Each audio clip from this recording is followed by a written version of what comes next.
All right, all right, all right. Salute to everybody. Uh, you guys let me know if you can hear me fine. If I have to raise my audio, I think I'm pretty good. And so I'm doing a much earlier stream from my usual late night streams that I do.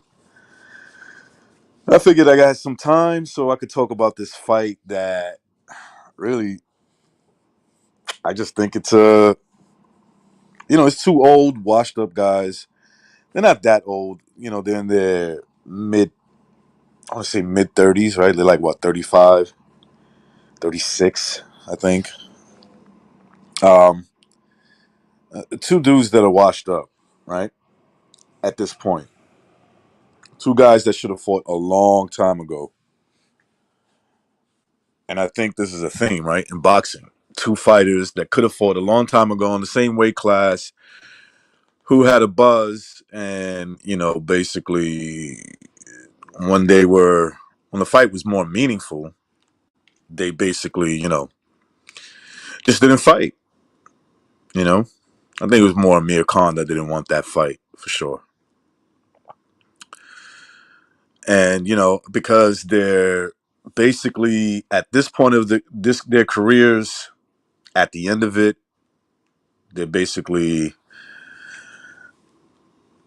at this point, just like maybe at best they can be, let's say whoever wins this fight can line themselves up for one more meaningful fight that they'll more likely just lose. Maybe like a fucking a gatekeeper for an upcoming an upcoming fighter at welterweight, or maybe even you know junior middleweight.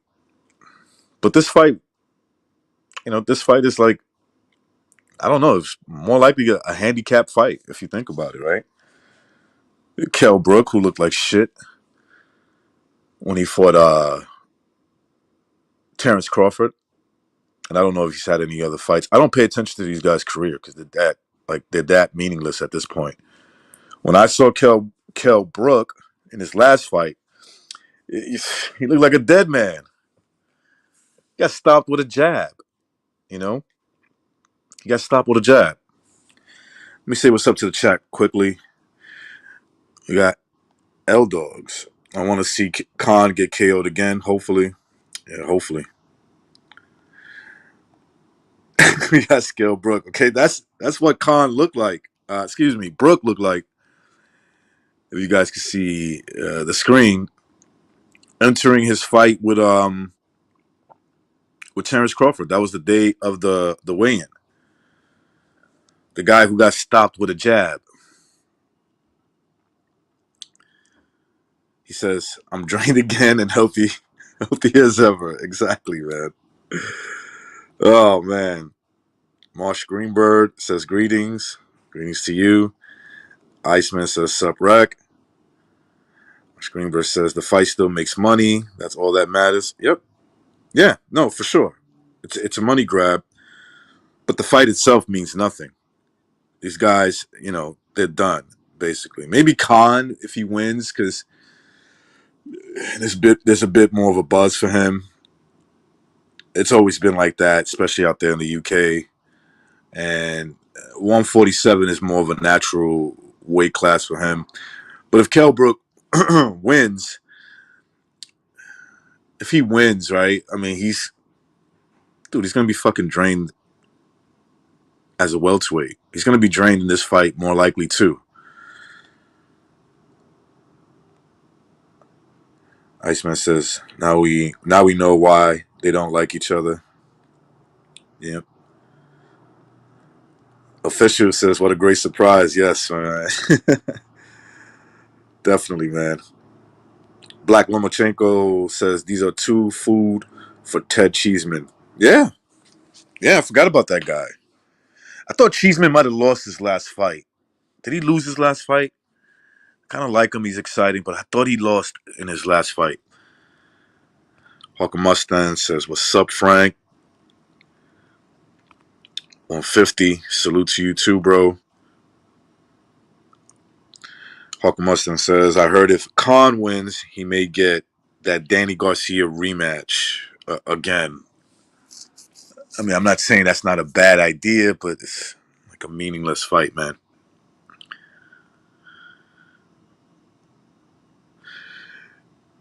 They're both at the end of their careers. I got Khan. I got Khan, though. I think he can win. Yeah, I wouldn't be surprised, man. I would not be surprised. And official, yes, official. Clarify that for me. Cheeseman lost his last fight, and I think he got stopped too. I believe he ended up getting stopped.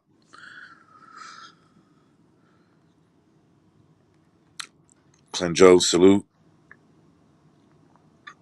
Yeah, yeah. So these fights, to me, they're just yeah, it's a money grab.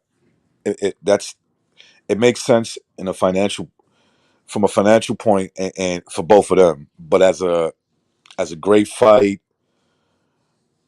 as a great fight, it could turn out that way, but I doubt it. Um, and where do they go from here? Whoever wins. I mean, you've seen the best of these guys already. You know, you saw Kell Brook fight Triple G when he was undefeated, went up in weight. He looked great, put up a decent effort, but, Golovkin proved to be way too much for him and, basically injured his eye with a jab. He did it mainly with the jab. Then you saw Kell Brook fight Spence, I want to say like 6 months later, went back down to welterweight to defend his IBF mandatory against Earl Spence, and I thought he put up a good effort for most of the fight, especially in the first 6 rounds. I thought he was winning, but Spence pressure proved to be way too much in the end, and he stopped Kell Brook in the later rounds, injuring his face again, right? And you basically saw Kell Brook go into obscurity and had some fights after that, mainly at 154, and then drained himself to go back down to 147 and, looked like shit. Pardon my French, right? But he looked terrible. He looked like a dead man the night of the day of the weigh-in, the official weigh-in. And,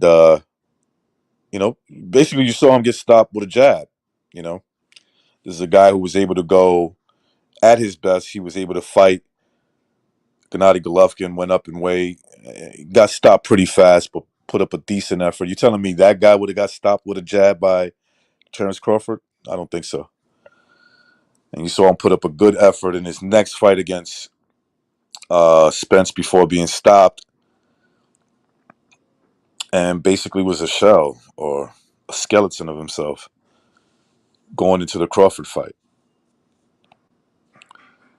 And we know with Amir Khan, I mean, you just hit him a little too hard for his liking. He just goes to sleep, right? He's either getting stopped, quitting, like he did against Crawford. He gets hit like in the thigh or something like that, and he just quits. And the same thing with, Canelo just knocked him the fuck out. That was a cherry pick. And he's got knocked out more or less the same again when he was at 135 pounds, right? He's had some good wins. I won't totally shit on his resume. He has some decent wins.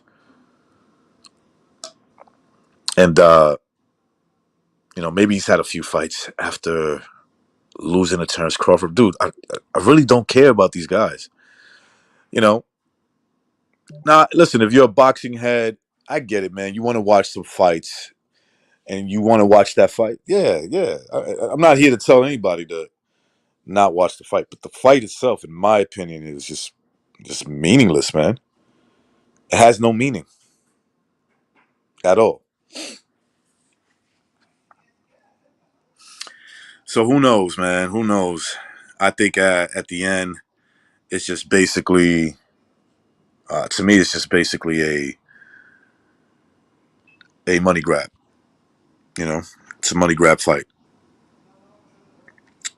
And from a financial point, I get it. But as a boxing fan, you know, it's not like these guys, if they win, they're going to go on to do great things. No, they might line themselves up for some upcoming fighter that has a decent name, like a Virgil Ortiz maybe, or Jaron Ennis, something like that.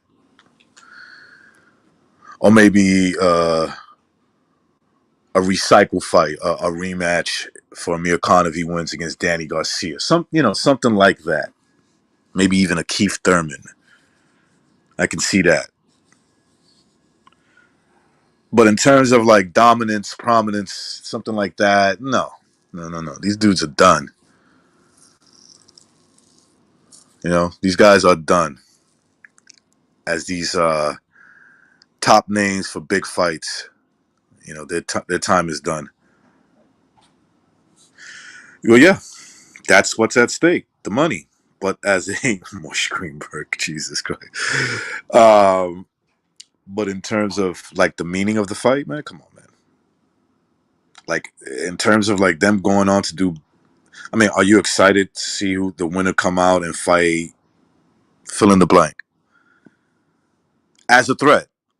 Don't name me a top name and a guy that you don't think they'll beat. They'll just be an opponent for them.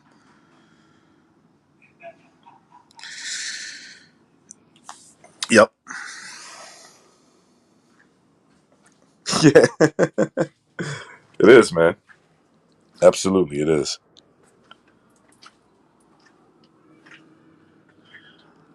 I'll drop a link, see if anybody wants to jump on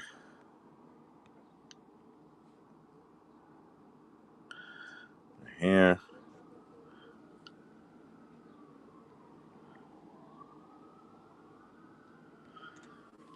If anybody wants to drop on, man, come on.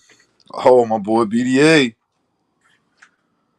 If Con and Brook were strippers, they'd be dancing in a rundown club. Still, I want to see the grudge match. Yeah, they're jokes, man. Both of them are jokes at this point, man. I almost lost my train of thought. Yeah, basically, I'd rather be talking about another fight, but since this fight is Saturday, just want to express my non enthusiasm for this fight. Basically, man. You know, and like I said, man, if any one of these guys win, right, and it's impressive, I guess. Where do they go from there? And do they have any chance against some of the top names, which these guys already fought, right? If Khan fought Crawford, Brook already has fought um, Crawford and Earl Spence. So obviously you don't want to see those fights again, right? I wouldn't want to see Khan against any top level welterweight. Definitely don't want to see him against Earl Spence because that might be a. I think Earl Spence is still good enough that he'll possibly kill him.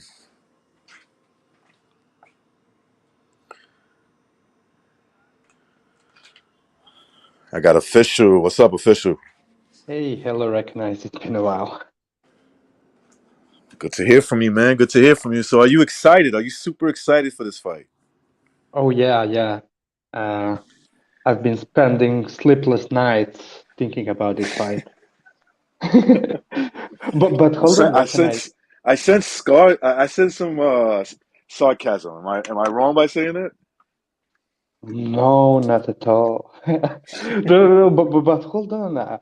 I'm even unaware. Is the fight taking place, please, this weekend or the next weekend?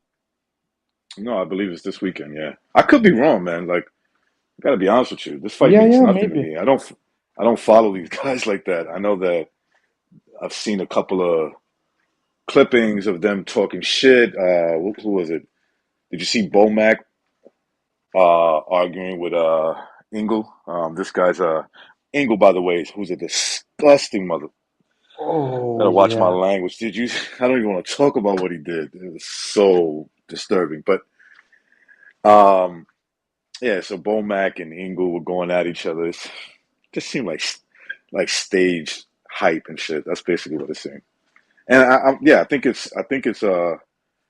I definitely think it's this Saturday. Yeah, yeah, I think you're right. Well, it just recognize it just tells you how much attention I've been paying to this fucking shit show fight. And yeah, man, I mean, look, I haven't seen a single video clip about this fight, about their press conferences and meetings, but I heard from you on either PDA or Anthony's stream talking about what happened with Ingle Pringle and Kel Brook. It's fucking disgusting. I can't believe it. Oh, like it's so bad that even talking about it makes my skin crawl. Like it's, Yeah, and I'm not even looking at it. I'm almost regretful that I watched it. Like somebody posted it on the Discord, and I just clicked on it, and there it was. the only explanation for what Ingle is doing that I came up with is that being that he's a known juice head, Ingle Pringle, well, he doesn't waste any EPO or any testosterone. Yeah, man. He's It's recycling it. yeah, that's exactly what he was doing. Hello, What's Dream. up, 150? Yo, yo, you can hear me? Yeah, you sound loud and clear, man. All right, yo, what's up, man? How y'all doing, man? Not much. We're talking about this great fight that's gonna happen. Oh, it's not 2015. We're in Nah, it's not 2022. 2015. Nah, man. Okay, we're in 2020. Okay, I Yeah, got you. I we in got 22, man. Hey, both of these guys, look, both of these guys, they're both at the end of their careers. They're not in their prime no more. I mean, the fight, when I first heard about it being announced, I was like, I don't know. It's like, damn, like they bid on the older side, so the fight might be ass type shit. But I mean, I ain't gonna lie, I've been seeing some of the press conferences shit, and some of the videos that Sky Sports been dropping about this shit, it's kind of influencing me. I ain't gonna lie. I mean, I'm starting to like it a little bit. Like I'm a little excited for it, but it's not gonna be the best fight in the world. You know? you. Right. Had Yeah. these guys fought when they were younger, it would more likely be a more Yeah, it would exciting be. fight. Yeah, and like I forgot who said in the comments, but yeah, it's a money fight as well. Like even them being at their end of their careers, the shit still sold out. Like people still want to see this shit. You know what I'm saying? So That's the one thing about it's gonna happen regardless. This fight had to happen. You know what I'm saying? They weren't gonna pass this up. They weren't. that's the one thing about over there in the UK. These guys gotta at least when it comes. Okay, maybe it's just not them, but just boxing in general. I guess the tickets are a good deal. That's another thing that I'm guessing too. But they really show up, man. They do, like you said, they do Yeah, fill up these arenas. They don't have a problem filling up these arenas. Unlike in America, it could be for a lot of reasons because in America, everything is expensive. Go to a boxing fight, go to MSG, bro. You spending some money, for sure. yeah, Even if you get like some cheap seats, you're still gonna be spending some money. And I recognize it's not only that, it's also the pay-per-views. I mean, many guys like Chisora and many others there, I mean, they're not really a top class, the best level of boxers, but they're filling, not only filling seats, but they're also selling pay-per-views and shit. I Hmm. guess that the public there in the UK is very, you know, Shelton Film we're very Production excited says about it. he says I'm not excited for it, but I'll tune in. Yeah, I mean, listen, man. And I get it, man. I'm sort of a boxing head too. If I'm not doing anything, I'll watch any fight just for the sport of it. But like for me, things are changing a little bit. I'm a lot more busier with family shit. So if I have the time, I'll watch it, but I'm not really super excited for this fight. And, and, Yeah, I and feel one of you. the reasons, real quick, 150. One of the Oh reasons yeah, why go is ahead. because what do they do after this, right? I just see these guys. Let's say they get a fight with one of the bigger welterweight names that is on the come up. Like let's say uh, Virgil Ortiz, or Jaron Ennis. That's the best that I could see for them. Like being a sort of a gatekeeper. A guy that can make those type of an old name that can make those type of guys look good, or maybe even a Keith Thurman at this point, right? Yeah, Which maybe I'll be excited about that. Maybe there's a chance I'll be excited at that, or a rematch like somebody brought up for Danny Garcia, if Amir Khan was to win. But like that, even with that, I mean, damn, you should have did that a long fucking time ago. yeah, man. But now I feel you with the not watching some of the fights. I mean, man, I'm a boxing head. I love boxing, man. I always will. I watched it for a little while now. You know what I'm saying? But sometimes, like, if there's a certain fight that's announced, if I'm not interested in it, I'm not gonna watch it. And it's happened many times. Like some of these fights, they're just not interesting to me. I'm like, all right, man, I'm not even gonna watch that. You know what I'm saying? Hmm. But sometimes I'll be busy too, though. I'll be at work and shit. But yeah, I feel what you're saying. Recognize. I mean, you ain't gotta watch every fight. Like I said, this fight it's a little exciting because I guess really the press conference and like the weigh-in and shit. You know how that's going. They're both rivals going back and forth. It's a little entertaining. You know what I'm saying? But the fight ain't. It's not super exciting, man. You know what I'm saying? It's No, not like fucking Ryan Garcia versus Tank Davis or some shit. You know what I'm saying? Something like that, at least. exactly, Yeah, exactly. I'd rather see that fight, even though exactly. they Yeah, both, maybe they haven't accomplished much. Maybe there's more accomplishment from Tank, but still, I would tune in for that fight. You know, And and look, to be and hard, there'll be some sorry, go on. excitement. There'll be some excitement. Go ahead, official. Sorry. Oh no, sorry for cutting you off. Go on. No, go ahead, official. That was what I was Okay, going to thank say. you. Okay, so yeah, to me personally, I'm not excited about this fight at all, to be really honest with you. Look, I may catch it if I catch it, if I'm not doing anything else, or it's in 2 days, then okay, I'll watch it. But man, I mean, look, what's crazy about this fight, and it comes back to the previous subject that you brought in.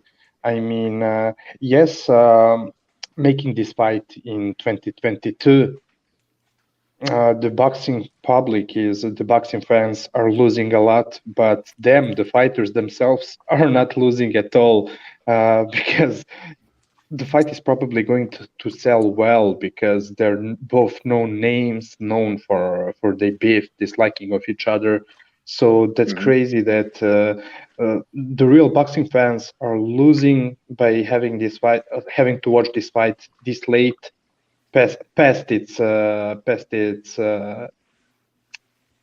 prime. Pat's prime, past the quality Yeah, that they both brought to the yeah, fight. Had it happened it, it's earlier, yeah. it's kind of like Pacquiao and Mayweather. yeah. I I was just mean, gonna say that. they earn a lot of money, so it It's can yeah. be the same with this fight. Obviously, they're not going to make nowhere near as much money as Manny and Floyd did, No, but you no, get me. nobody will. I mean, Yeah, until proven otherwise, nobody will ever have that kind yeah, of buzz, guarantee money on the. I mean, the guarantee money for that fight, dude. That shit was insane. It was like, I think Pac had like an 80 million guaranteed. Floyd had 120 million. It was insane, dude. Like, you'll never see that again. That's insane. That Yeah, you will anybody would never be see that guaranteed. again. Yeah, we won't. We will not see that. I promise you. Those two big And names. I guarantee you, if we do see it, it's like 30 years from now. Yeah, You know what I'm yeah. probably. saying? Yeah, but now, And I man. I mean, forgot. I just hope that don't happen with Spence and Crawford. Like, you know what I'm saying? Like both of the guys fighting at the end of their career.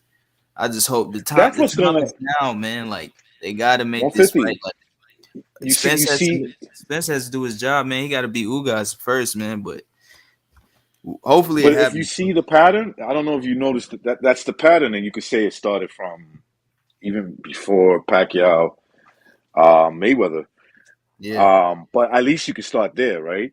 These guys are fighting towards the ending of their career. Of course, Pacquiao ended up fighting, I don't know what, like 6 more years after the fight. So Yeah, after his he fight with fought till he was Pacquiao, I mean, 42. but even then, Pacquiao's even ageless then, wonder.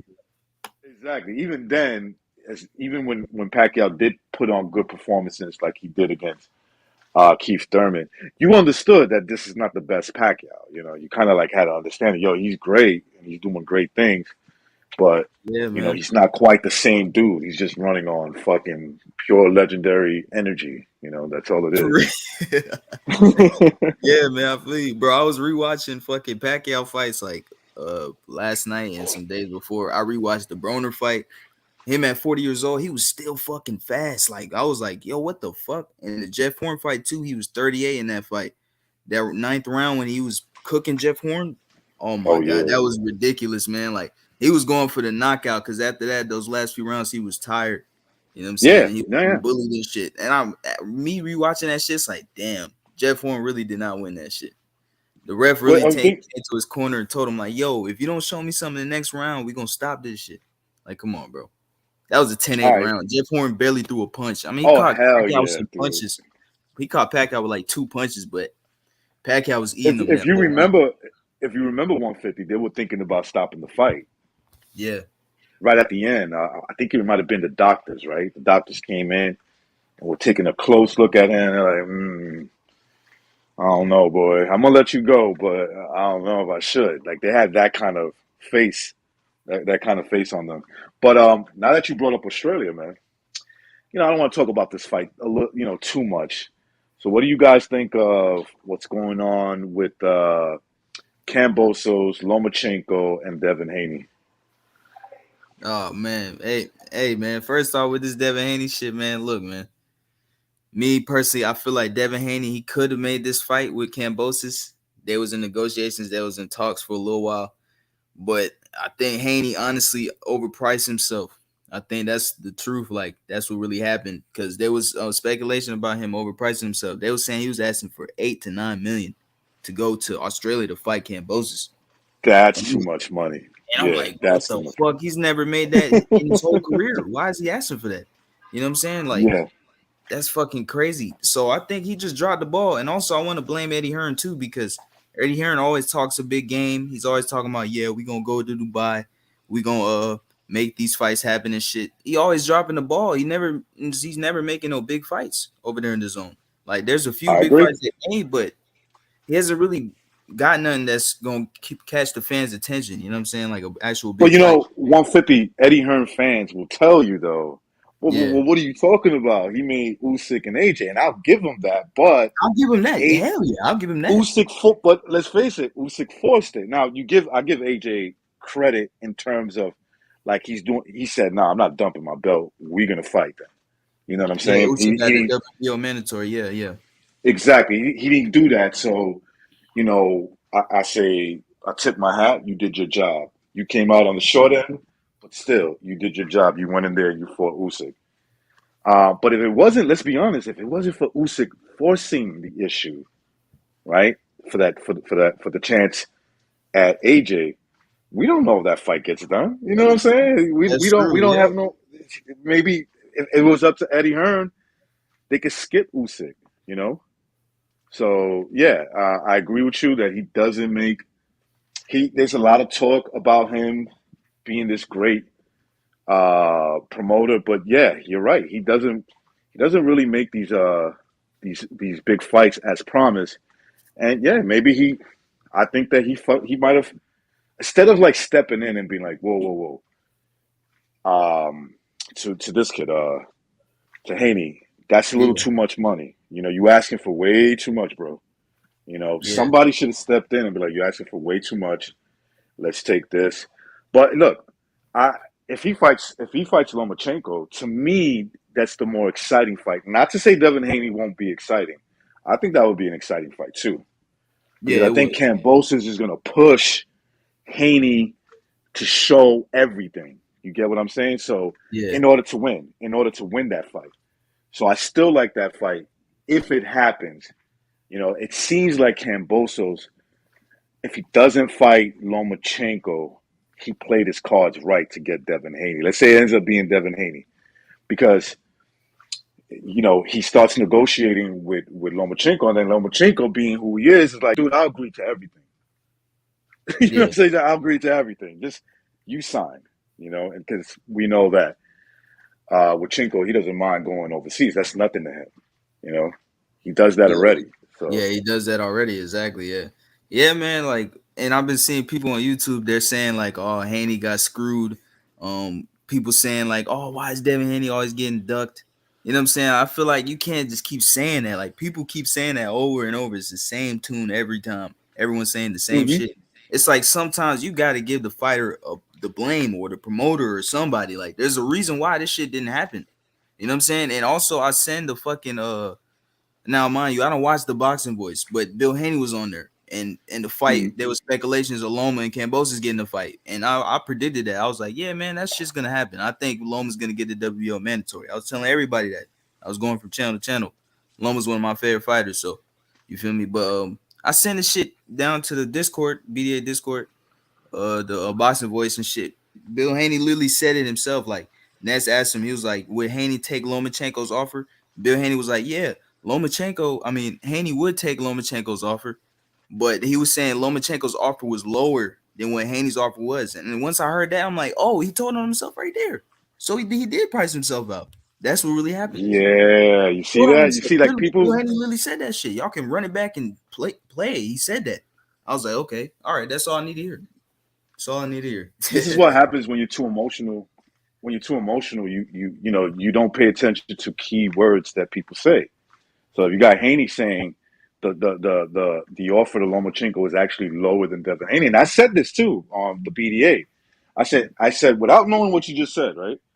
I said don't be surprised if Cambosos understands Devin Haney and will give him a slightly better offer, like in terms of the money, and all he has to do is just come to Australia to have the fight. You know Yeah, what I'm saying? And maybe sign a rematch clause. Maybe he wants that too. Like if you beat me, rematch clause. Because I don't know if you heard about that. So according to the sources on ESPN, what is it? Coppinger. Coppinger says that part of the deal is if Lomachenko wins, yeah, he gets a lucrative amount of money in the rematch, but it has to be in Australia. He signed off on that shit. He said, "Okay, no problem. I'll fight you in a rematch over here." damn, what the? Yeah, yeah. I I did mean, hear about that. I did hear about that. They were saying it was a 2 fight deal. They were saying I'm two hearing a fight deal. lot of shit. They were saying it's a 2 fight deal. Loma got the WO mandatory. Um, hmm there was a lot of shit going on in the internet. I seen a lot. And if So that's it's true, officially and a if two that's fight deal. true, That's what it is. yeah, basically, okay. So it's a two-fight deal if Loma wins, Yeah, if not Loma if wins, yeah, Cambosos win. Yeah, if yeah, not Cambosos if win, he could Cambosis. just Yeah, yeah, Cambosis yeah, retains the titles. Yeah, that makes sense. Yeah, yep. So that's the deal with that, and that's why I say, look, somebody might say, "Damn, Loma, that's a bad deal on your part. You're conceding to too much," but it shows me that Lomachenko's like, I don't give a fuck about that, bro. Like, yeah, I just man. want that dude in the ring. Yeah, Bro, he's chasing legacy. He want those fucking yeah, titles. He don't care. He's gonna fight. He's confident, man. He think he could beat him. Hey, this I'm excited for it, man. I'm ready. I don't care, man. Like even if Cambosis choose Haney, I wouldn't even complain. I would have still watched that shit. I think that would have been a good fight. But yeah, yeah, I yeah. knew Loma was gonna get this shit, man. I knew Loma was gonna get this shit. Look, Cambosos is not a gimme. I would pick I would pick both guys to beat him. I think I have more confidence in Loma to beat him, but I still have some confidence that Haney could beat him. Uh, unless he freezes at the moment in Yeah, Australia, and I can see that happening too. I could see that happening too. yeah, that's Where true. Yeah. I could see him getting overwhelmed and losing a fight, to Cambosos. Yeah, I was thinking Yeah, like if so Kambosis makes it a dogfight with Haney, then I think that'll be a little tough for him because that's the best way to beat a boxer. You got to make him uncomfortable, pressure true. him.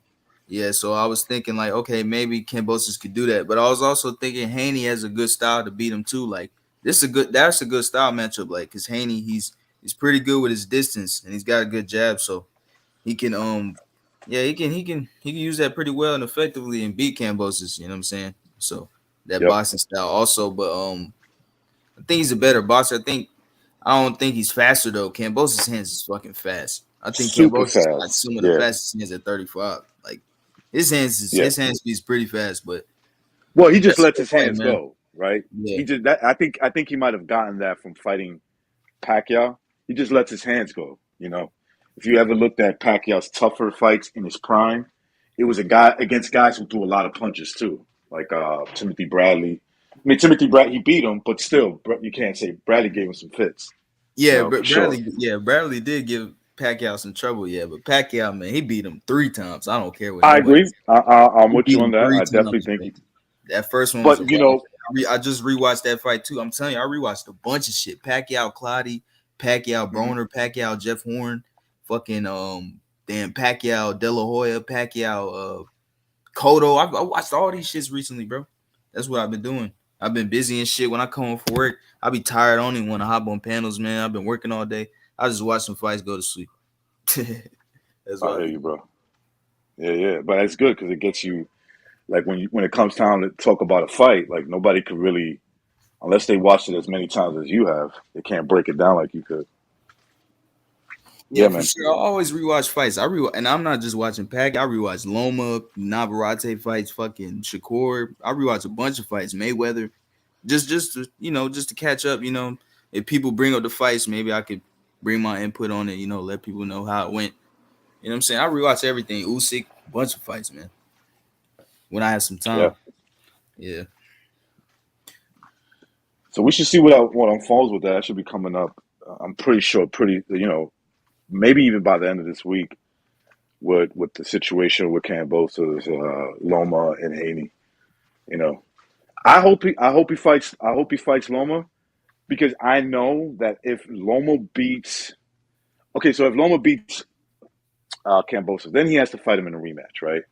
And let's see how that goes, right? It all depends because if you get whitewashed by a guy, you might be a little hell bent to fight him right away. You know what I'm saying? So Yeah. if that happens, right? And like I said, I don't think Cambosos is no gimme at all. I don't think he's like a give me fight like that. You got to work for that win. Oh But yeah, I yeah, know that if totally. yep, go ahead, official. No, go on, go on. Finish your No, thought. I'll finish this point, right? I'll finish this point. I have Yeah, more yeah. confident that it. I have more confident if Loma wins that he'll give Haney a shot. Where if Haney wins, there's a good shot that he says, "Look, man, I'm too big for this weight class. I want to move up in weight." You know what I'm saying? And maybe these fights don't happen because for a young dude like him, he's like, "Yo, I accomplished everything, and I'm not gonna give a guy like Loma a shot and ruin my shine." And where the other way around, Loma will give him a shot. Number one is personalities. Number two, Loma don't have nothing to lose. I think today's Lomachenko's birthday. Believe it or not, I think it's his birthday today. He's like 34, I believe. He's 34. So Oh you, shit, his birthday today? Oh shit. yeah, I yeah, didn't yeah, know that. yeah. I think you notice that him and or at least Usyk always wear the number 17. Yeah. Yeah. Okay, so he's Usyk is January 17th, and you know Lomachenko is February 17th. Oh, so that's it. Yeah, but to Yeah, come back to what you're saying, yeah, totally right. First about the guy Kambosos being a tough fight for Lomachenko. I mean, you know very well how many times I repeated that. I don't like to give any prediction before doing my film study, but uh, that's right. watching at how Kambosos fights, I mean, volume, always putting together some combos, nice speed, nice explosiveness. That's exactly what should and what is often bothering Lomachenko, because against Lomachenko, if you throw a single punch upstairs, it's so easy for him to slip and counter and change the angle, do whatever he does. But when he steps into your fighting punching range and you open up with combos upstairs and downstairs, very often he's obliged to pull back, because you're meeting him with volume, with barrage of punches. And you're even more so right about the scenario in which Haney getting all the titles. There's a great probability of him, going Yeah, keeping vacating the Loma. belts. Yeah, Yeah. vacating the belts. And basically, maybe even moving up in weight. Oh yeah, Like I could see absolutely. that. Oh yeah, yeah. When they were pressing him about fighting Loma, a year or two ago, he was talking about how he had the difficulties to make weight. But I would say that they probably found out that he's not taking punches very well, and that's what scares them from moving up in weight. Because if he's getting hurt by a pillow-fisted pudgy Jojo Diaz, what does he can expect if he moves up to 140? And man, let me tell you one thing. I mean, I said the same thing to Corruption, bro. Loma keeps on humiliating those divas and hype jobs like Haney, who don't get me wrong, he has a talent, but he's so overhyped, and he does, like BDA said on his stream and on Anthony's stream, he does all the talking, all the fighting on Instagram and shit. Meanwhile, Loma kept it silent. You haven't heard a single word from Loma, and then puff, one day the fight is about to be signed by Loma and him, and yeah, Exactly. Yeah. that's how real G's move, and not those divas. Yo, Yeah, and man. Also, oh yeah, Anthony. go. Oh, all right, yeah. No, also like, yeah, people around YouTube, man, they gotta stop saying Cambosis is ducking Devin Haney. Cambosis beat the man who beat the man. First off, he has That's all the right. titles, and not only that, he had a bunch of options. He could have fought Tank Davis. He could have fought Garcia. He could have fought Haney. You know what I'm saying? Shit, maybe even Isaac Cruz if he wanted a chance at the belts. You know what I'm saying? He could have fought any of those guys. He had so much options. You know what I'm Oh saying? yeah, So I don't know what Cambosos. they're talking about. Yeah, Go ahead, yeah, Fish. Cambos.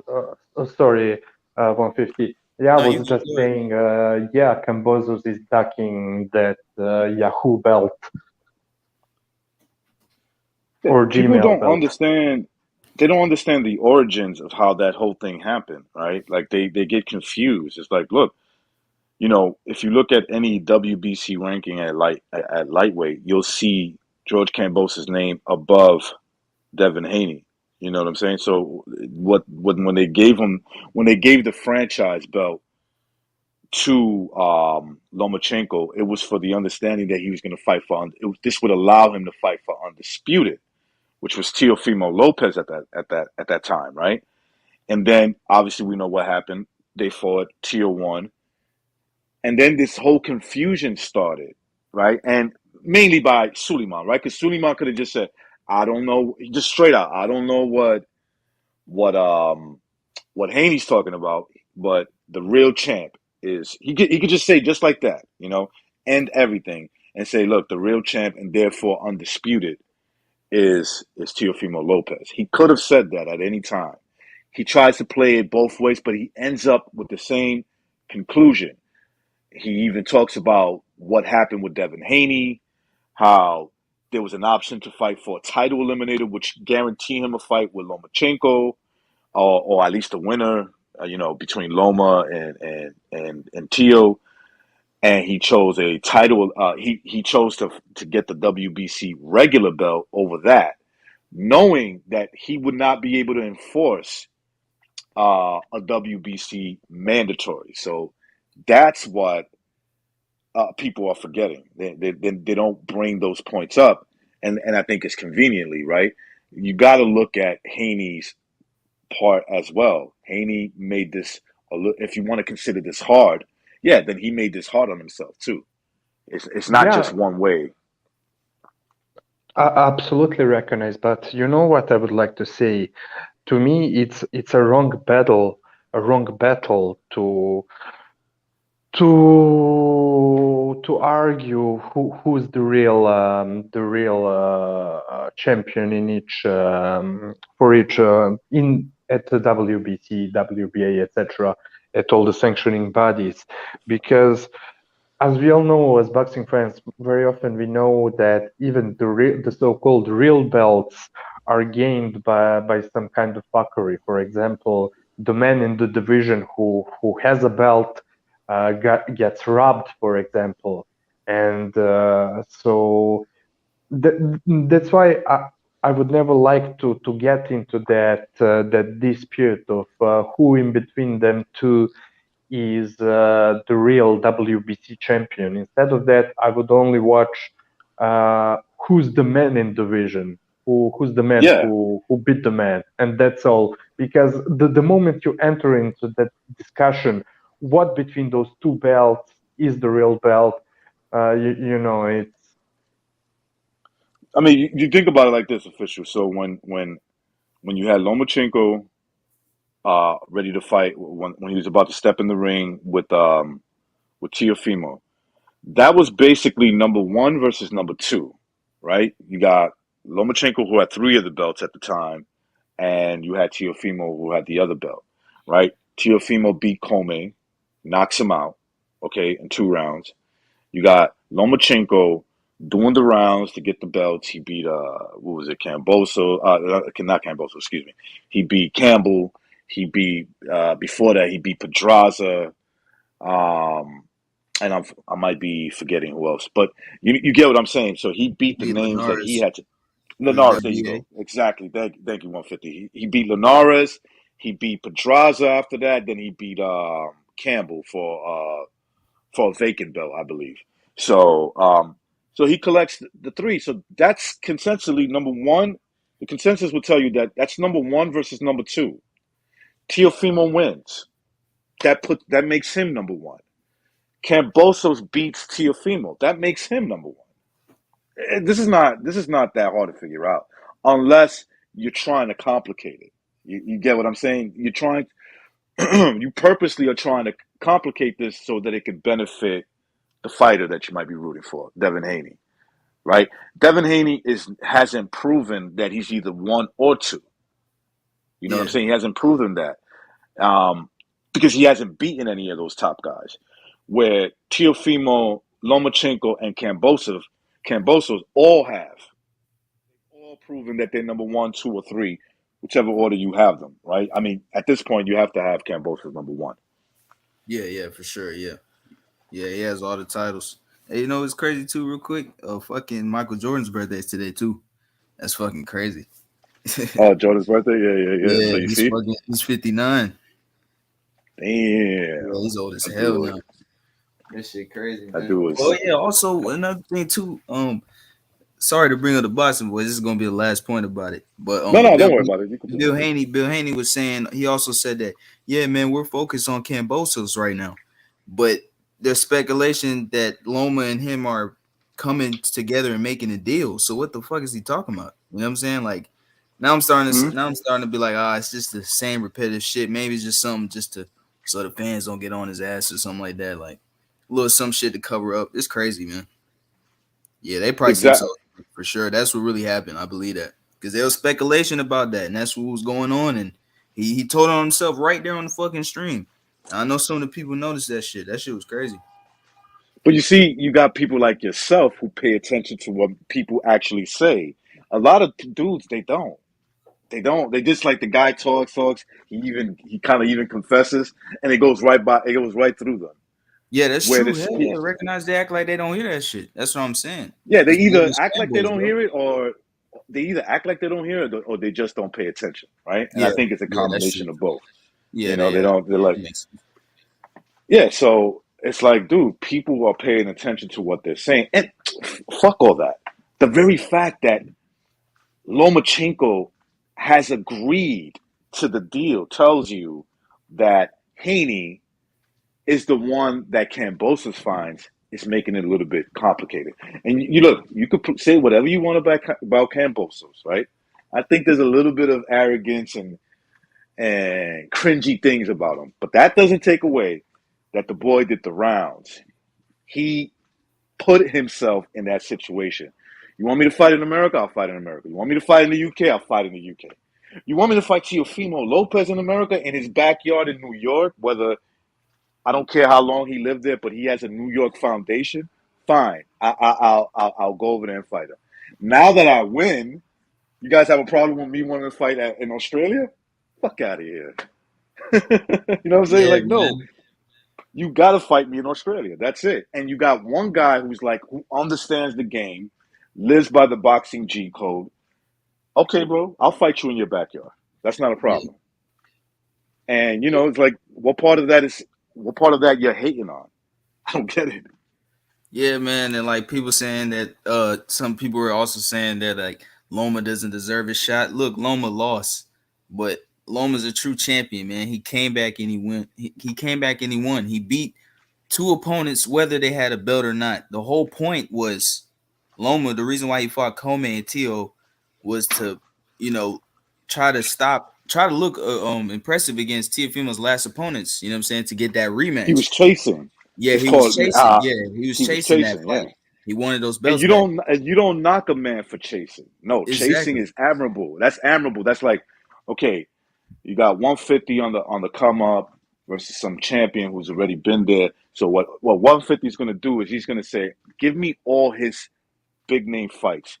I want to do what at least what he did or better, Yeah, right? I want to, and therefore, so when I stepped to him and he's like, "Oh, you didn't fight?" Yeah, yeah, I did. I fought the same dudes, and I beat them bad.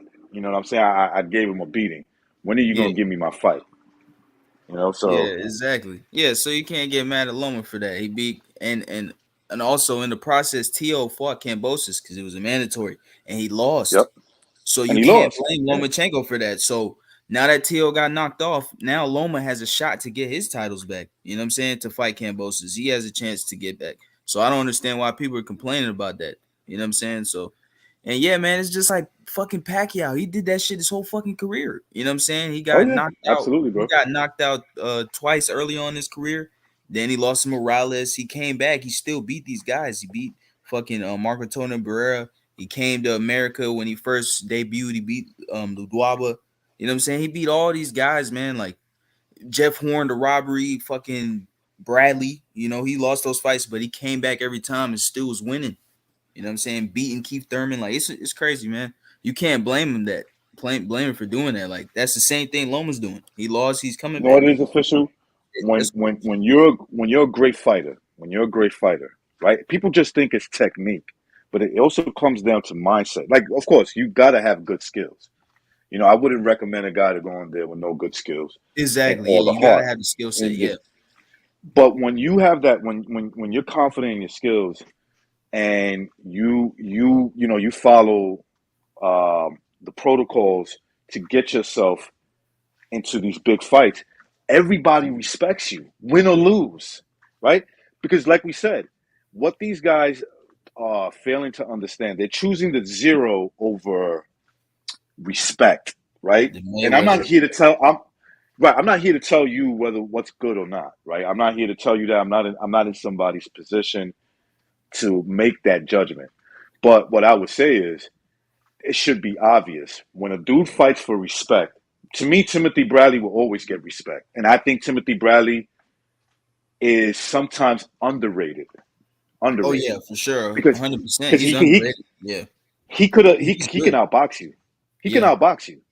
He's shown that, okay? And I think if he wanted to box more, he probably would be a lot more harder to hit. You know what I'm saying? I mean, he was still hard to hit when he was like fucking, you know, bumping it out with you. When he was like in the middle of the ring, just going at it. Okay, Pacquiao hit him. Yeah, I get it. Pacquiao got fast hands. Uh, Provodnikov hits like a fucking mule. You know what Yeah, I'm saying? man. But Yeah, I rewatched that fight not too long he ago. could have That shit was easily, crazy, man. he could have easily outboxed Provodnikov. Easy. He And could he would have, have yeah. whitewashed him. He would have beat him 12-0 if he wanted to. Okay? Or maybe 10-2, something like that.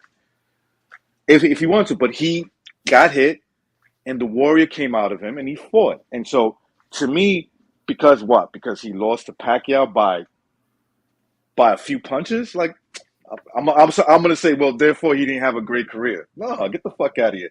The fact that he would go and fight anybody, right? As long as you were fair to him, that's all it was Yeah. about. Yeah, you could talk about Amir Khan and maybe he did duck Amir Khan. I don't know. Maybe he did. He fought I think. Marquez. I know Marquez came up in weight. You know, he didn't belong in that weight class, but he fought Marquez. You know what I'm saying? Dude, That he was a fought good the fight too. That Marquez. shit was entertaining. That shit was entertaining, bro. That's one of my Not favorite only that, fights. 150. I like He Marquez too, fought man. the he fought the Marquez that just finished knocking out Pacquiao. Yeah, you're right. That's Yeah, the my bad. Marquez. You're right. That's the Marquez Matter of he fact, fought. you're Yeah, right. Yeah, but still, Marquez was in a weight class. You know, he didn't belong, but he did knock out Pacquiao. You know what I'm saying? yeah, Some people were saying he was on some roids on that, but I'm not gonna and he speak. probably was. I'm not gonna speak on it. He probably was. He was big as Yeah. fuck in that fight, but yeah, man. Hey, he lost, but hey, that was an entertaining fight, man. That was really good. That was So good. that's what it is. These guys are choosing the Mayweather blueprint, which is not. I have to say that in defense of Mayweather, that is not the Mayweather blueprint. Remember, there was Pretty Boy Floyd, who, yes, if you want to, you can nitpick, and I would agree that he picked and choose who he fought. Yes, even when he was Pretty Boy, but Pretty Boy went 11 years in his career and 30 something fights before he became Money Mayweather and got the chance against De La Hoya. Yeah, So so he was already established as this dude who's beating good names and is making some money, and that's what allowed him to transition to Money Mayweather after beating Oscar De La Hoya. So they're Yep. not doing the Mayweather blueprint. They're just not. And you know what is crazy is that Mayweather, that he's a role model for this generation of fighters, and it's very sad. I pity those guys because right now it's all they know and all they're trying to achieve to be the next Floyd, do the same thing that he was doing and thinking it's greatness, but and then at the same time, they would say to people like you or me or anyone else that we are racist because we are not supporting the guys in the US, the Afro American boxers. But the thing is, they have a terrible role model that they think is a role model of greatness. And look, we as boxing fans before Eastern Europeans and the other nations started gaining titles in boxing, none of us had problems watching all the Black American guys earning titles or Mexicans. It was basically two nations in boxing apart from flyweights. It was almost all American and Mexican, and not Yeah, it one was of us North had American, problem. South American. Yeah, it Yeah, was and then basically yeah. but bro, none of us had problem, supporting those fighters. We love them. It's just the case of American boxing sucking so bad right now that if you're real, if you're being honest with yourself, you know that they cannot measure up with what other nations, other fighters are doing in professional boxing right now. And I'm sorry, but it's just a complete truth because yeah, there are some very talented fighters like Crawford, like some other guys, but man, there's even them, they're so hyped up and they're forcing you to think they're great, but no, no, at least not yet. I'm sorry. And if They're they're, not proof. yeah, They're yeah, not. You're right. They're not. They and haven't proven greatness like like that. Like to get the praise, some of the praise that they're getting. They want that attachment without putting in the work. You know what I'm saying? absolutely. And I don't want to bring it back to Mayweather, but what they're focused on becoming is the Mayweather, the second half of Mayweather, the ending part of his career. And it's like you can't do that without doing the first half. I guess you guys don't get it if you're not getting it. That's true. Yeah, yeah, you're You right. got We to do don't. the first half, and then you do the. Then if you somehow achieve, or maybe you can, you're close to it, then you can start thinking about the latter part of your career. Like I would have told Adrian Broner to his face, you want to be like Mayweather. First of all, I doubt you could achieve that, but if you want to do it, this is what I would say you do. Focus on his earlier part of his career and say, go look at his earlier part of his career. Okay, mimic that. If you can mimic that, then you start thinking about the ending part of his career. But if you're gonna try to get to that point, nobody's gonna remember you. Nobody's gonna remember you because what allowed Money Mayweather was Pretty Boy Floyd beating Diego Corrales, fighting Castillo twice, um, fighting Zab Judah. You get what I'm saying, right? Then has to fight Oscar De La Hoya. So that's how you work your way up there. And if you get Yeah, those wins, then you can start doing the antics if that's what you like. You know what I'm saying? You can start doing I beat everybody, I do this, I'm making money, you not. Then you could do that. But until then, you're just a clown perpetrating. That's all you are, just a clown. yeah, man, Nobody's taking you serious. Nobody's taking you serious. bro. And fucking oh yeah, official when he brought up the point about the race, man. One more thing, not to bring up race. I'm not that type of guy, but fucking man, these people on YouTube going around, and this is not LDBC channels, by the way. These are some YBTC channels as well. I'm not even gonna call out no names or nothing, but people keep talking about this race, saying it's racist that Cambosis got the fight with Loma and Haney not getting the fight and stuff like that. It's like, come on, man. We gotta stop this, man. You know what I'm saying? Like I said, Cambosis beat the man who beat the man. He had options to fight any of these guys in the division. He did the job. He Exactly. did his job. Like he was fighting overseas. He got three. He got three split decisions in a row. I believe. I That's think he fought insane. Mickey. Yeah, He yeah. fought Mickey Mickey Bay, Bay, split decision. Selby. Or at least I think he Selby fought. split decision. Tiafimo split Yep, decision. You know what I'm split saying? decision. Like, come on, man. Like he's not So he's used to that, and that's because those guys are he's fighting in those guys' countries, so they get a little favoritism, trying to save the fighter, so they make a split decision.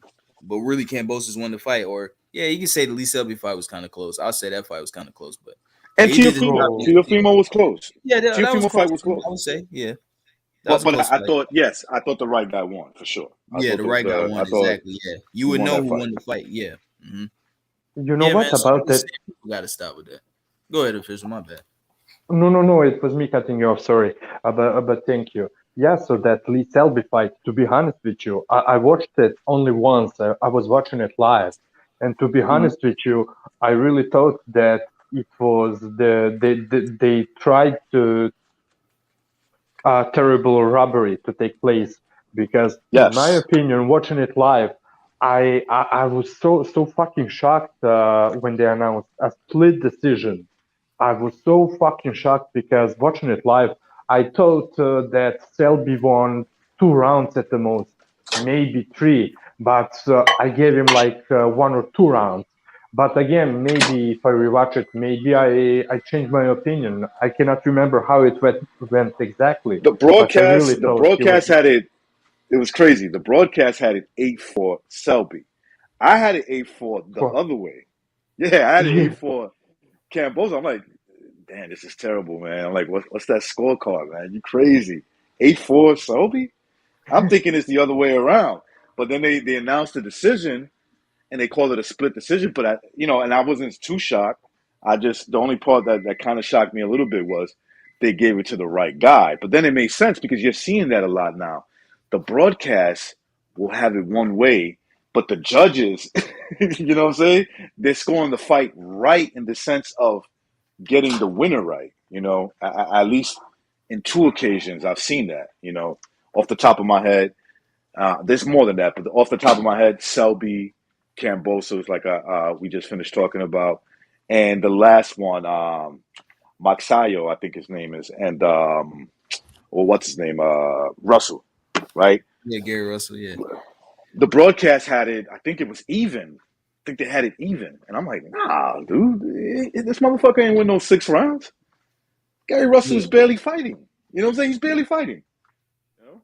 So Yeah, how you gonna give exactly. him It's 6 rounds? ridiculous. Oh yeah, one more thing too. Was also crazy, Robert. I don't know if some of y'all watched the fight, but it was under the Quadros and Bam Rodriguez undercard. Also, shout out Bam Rodriguez, man. Like that kid, he's insane. He's world level, man. I think he's He's only good. 22, youngest 22, bro. champ in Yep. boxing right yeah, now. Yeah, 22, he's 22. he's world level, man. That kid is really good. I love his angles too. That how he uses it. But Yeah, on that undercard there was a fight. Cameron Ford versus the Vasquez dude. That was a straight robbery.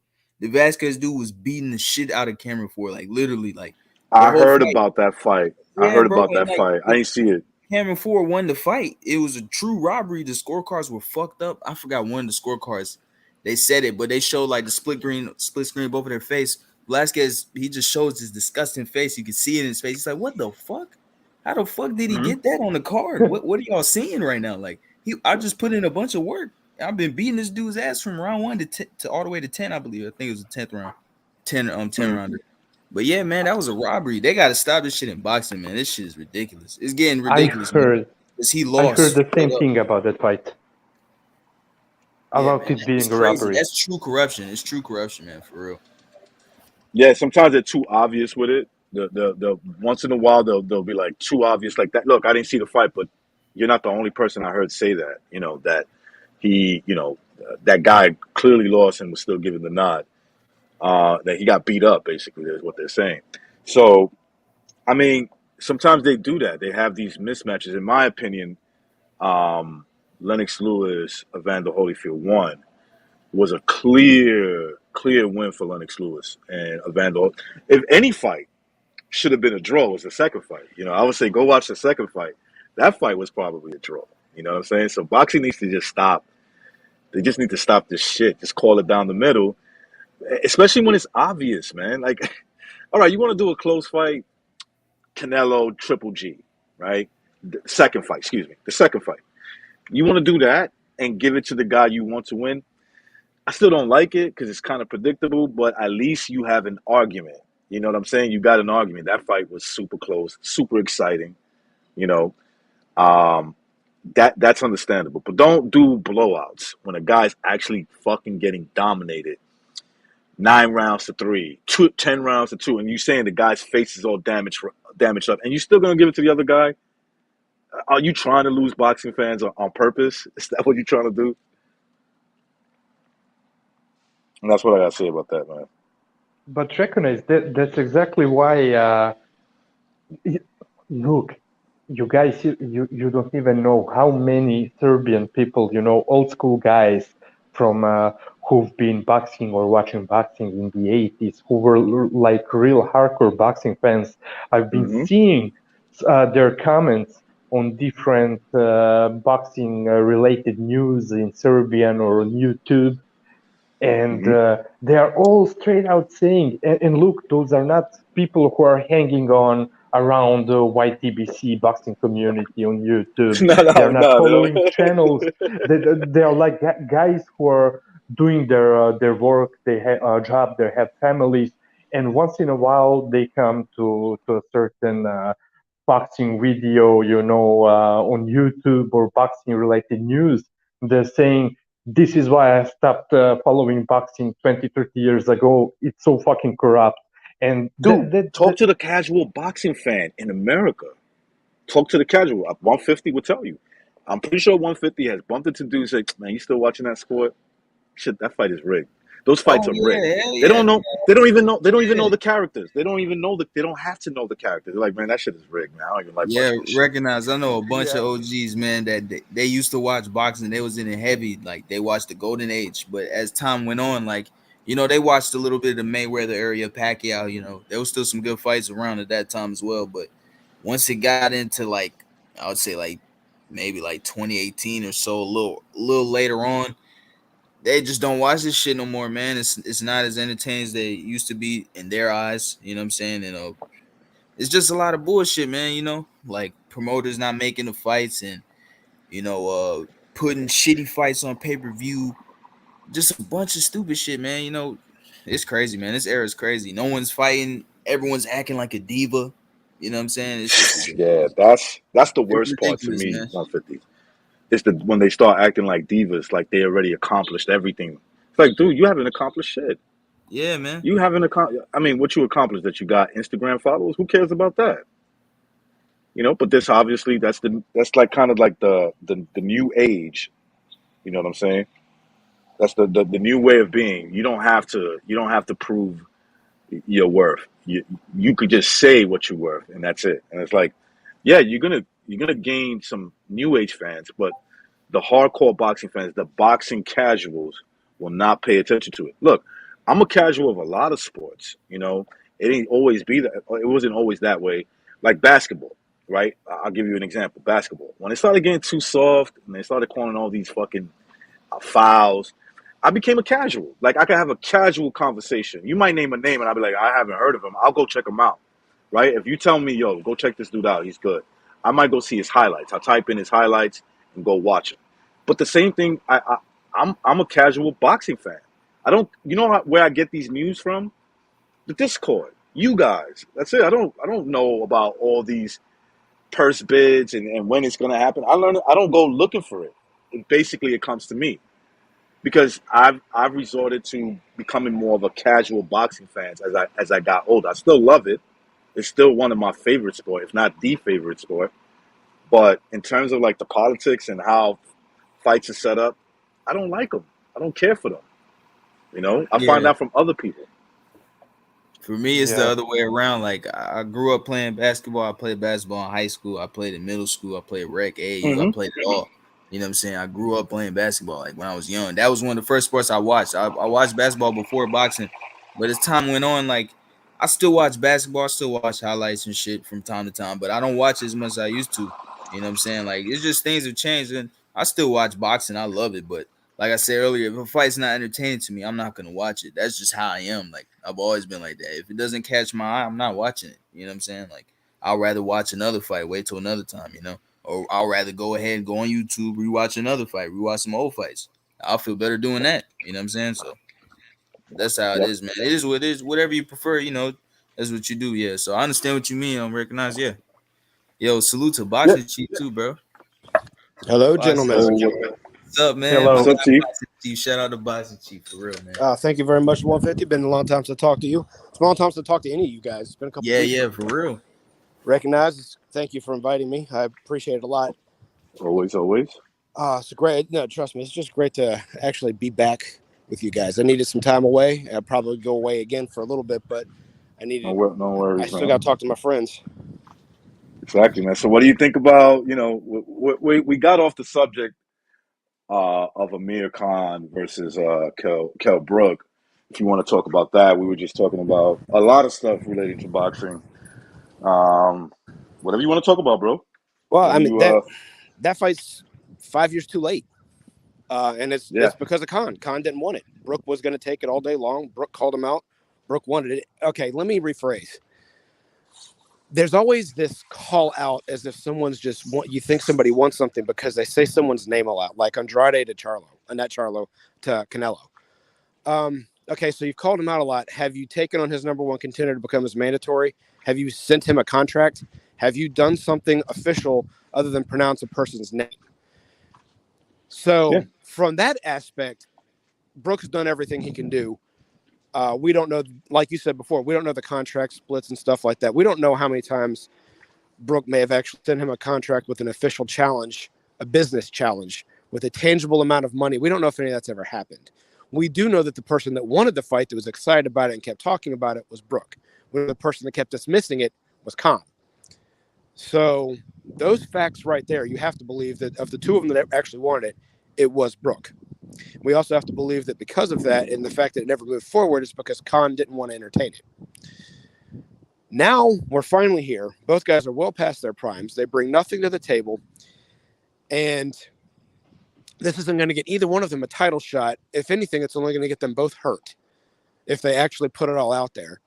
And they're probably not even going to get paid. They're definitely not going to get paid nearly as much as they would have 5 years ago.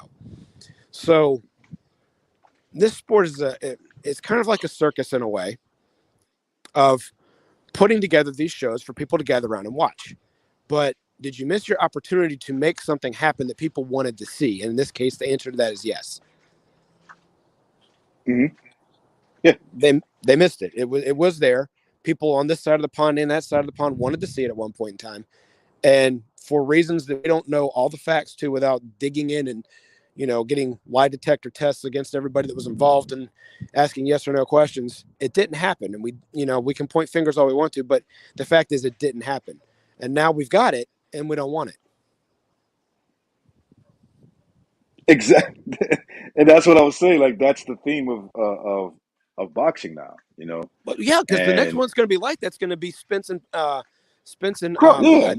somebody ends up beating them. Somebody ends up beating them, and then now they're talking about let's get this fight. Let's do this fight. Like, no, you should have did that when you guys were both in your prime or relatively to your prime still. Some people, Remember well, these okay, guys.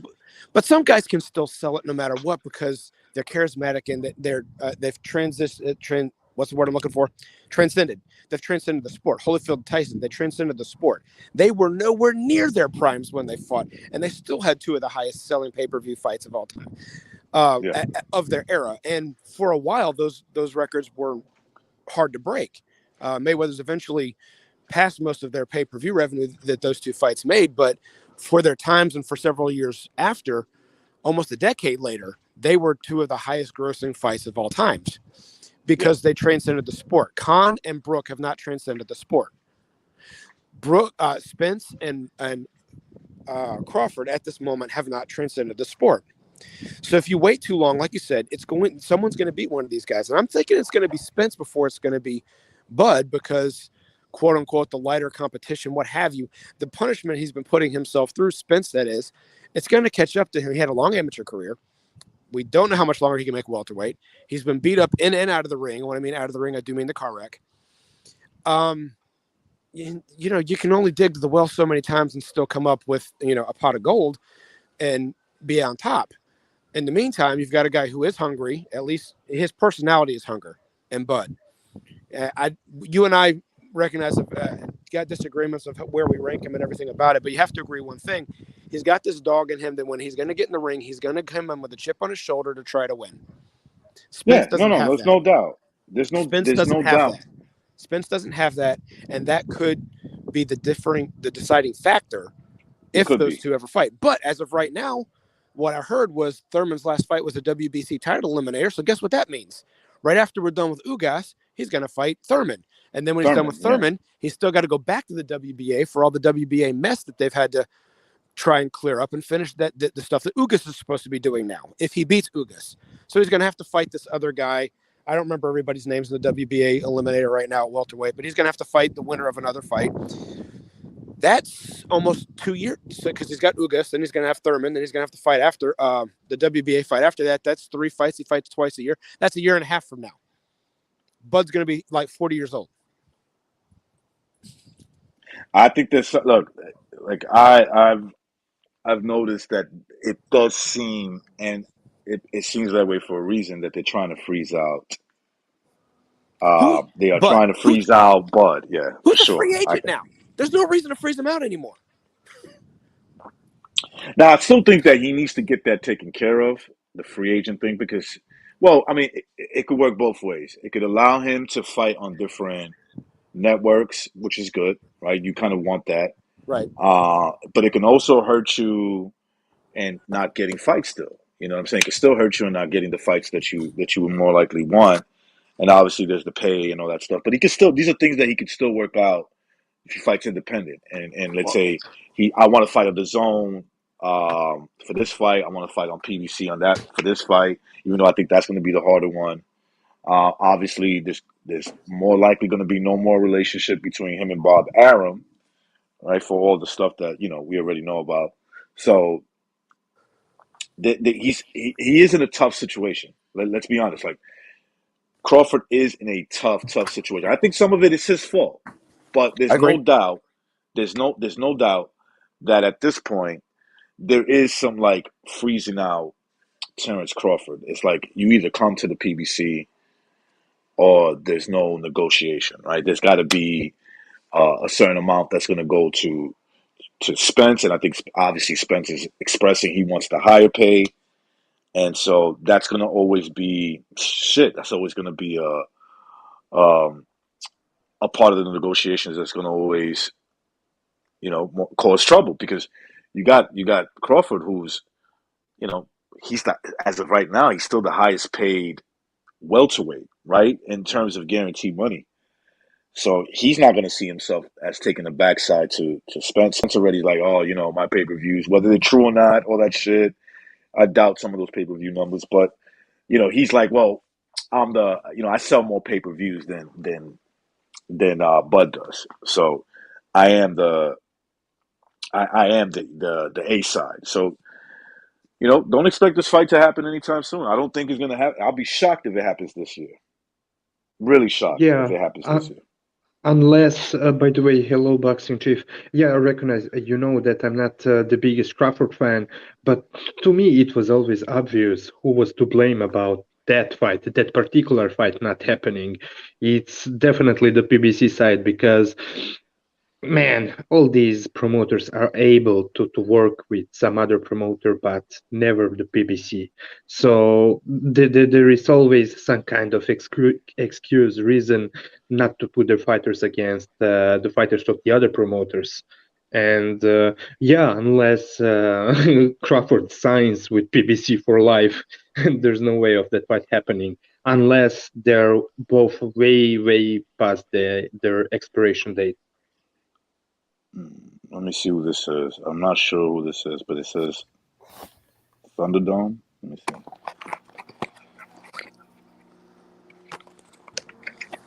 So, but Yeah, I mean, as far as other topics go, who's this? oh, this is Chief again.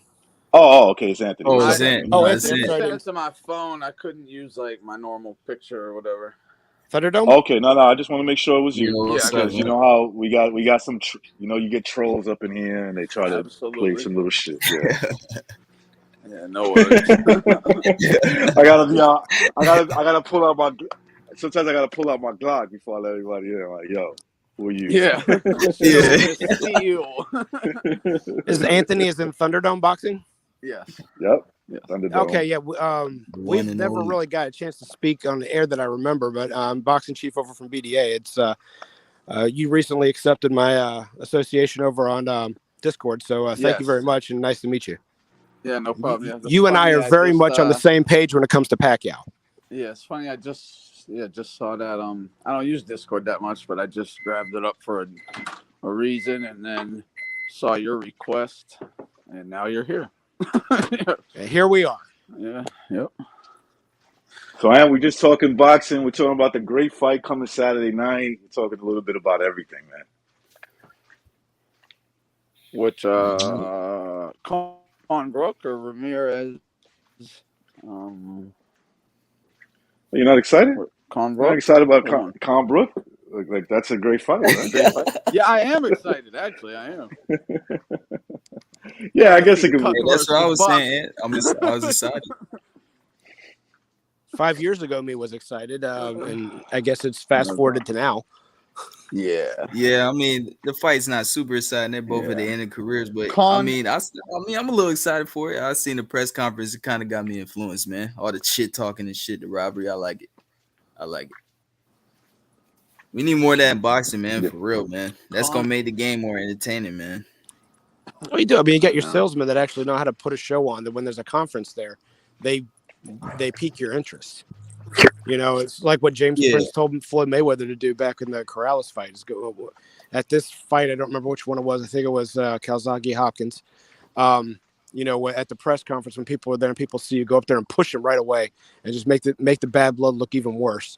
And everyone's going to flock to it. And James Prince said, "Yeah, it went from we might be able to make this show at the end of the year to we've got it right now. We got a time slot 3 months from now. They opened up immediately." So all you guys who are excited about this fight, it's like as if you are Sylvester Stallone's character from Demolition Man, as if you've been frozen for the past 7 years. Yeah, it's about the size of it. I don't want to take anything away from what they've done in the ring, and if this is if this is their severance package, then there's. It is. Then that's exactly what that both is. of them. First of all, I hope that they both get through it with their faculties left, so they can enjoy whatever they've made throughout their careers, including what hopefully they will make, hopefully comfortably money on this one, and they can go off into their retirement. I myself am retired military, so I can tell you, retired life is nice when you've prepared for it. So I want that they've had a long career. I want them to be able to go out and enjoy their life after boxing. And like you said, this should be their severance package because neither guy should be able to sell as a main event after this fight, especially the loser. I'm glad you brought that up about guys retiring. Recently, I heard that from somebody on YouTube. They was saying that Mayorga is he was homeless at one point, but I also heard that Chavez had like a little. I'm not sure if it's like like a rehab or something like that, and basically picked him up and helped him. Oh, you Chavez talking about Senior? Travis Trying to Senior? help, trying to help him to get back on his feet. Yeah, because he was homeless. I could Mayorga, see he that called him from Mayorga. Travis Senior. Yeah, bro. And yeah, they were saying I could Chavez basically is helping him out right now. Basically. Nice. Well, it's definitely not. see Travis That's Senior good. doing I that. feel like, boxing. I feel like when these guys retire, I feel like they should help them, man. I don't want to see no boxer sitting on the street, homeless, coked up, or some shit like that. Like Definitely that's not. not good, man. You know what I'm saying? One Look, 150. I It's I not will say surprising this. what. Go on, Go recognize. ahead, go ahead. No, I was gonna say, No, okay, look, I, I would say this. This is the one thing I would say. That look, it's not nobody's responsibility to help you from the mess you more likely created. No, but let me add to However, that when you're done. That's true. That's true. Yeah.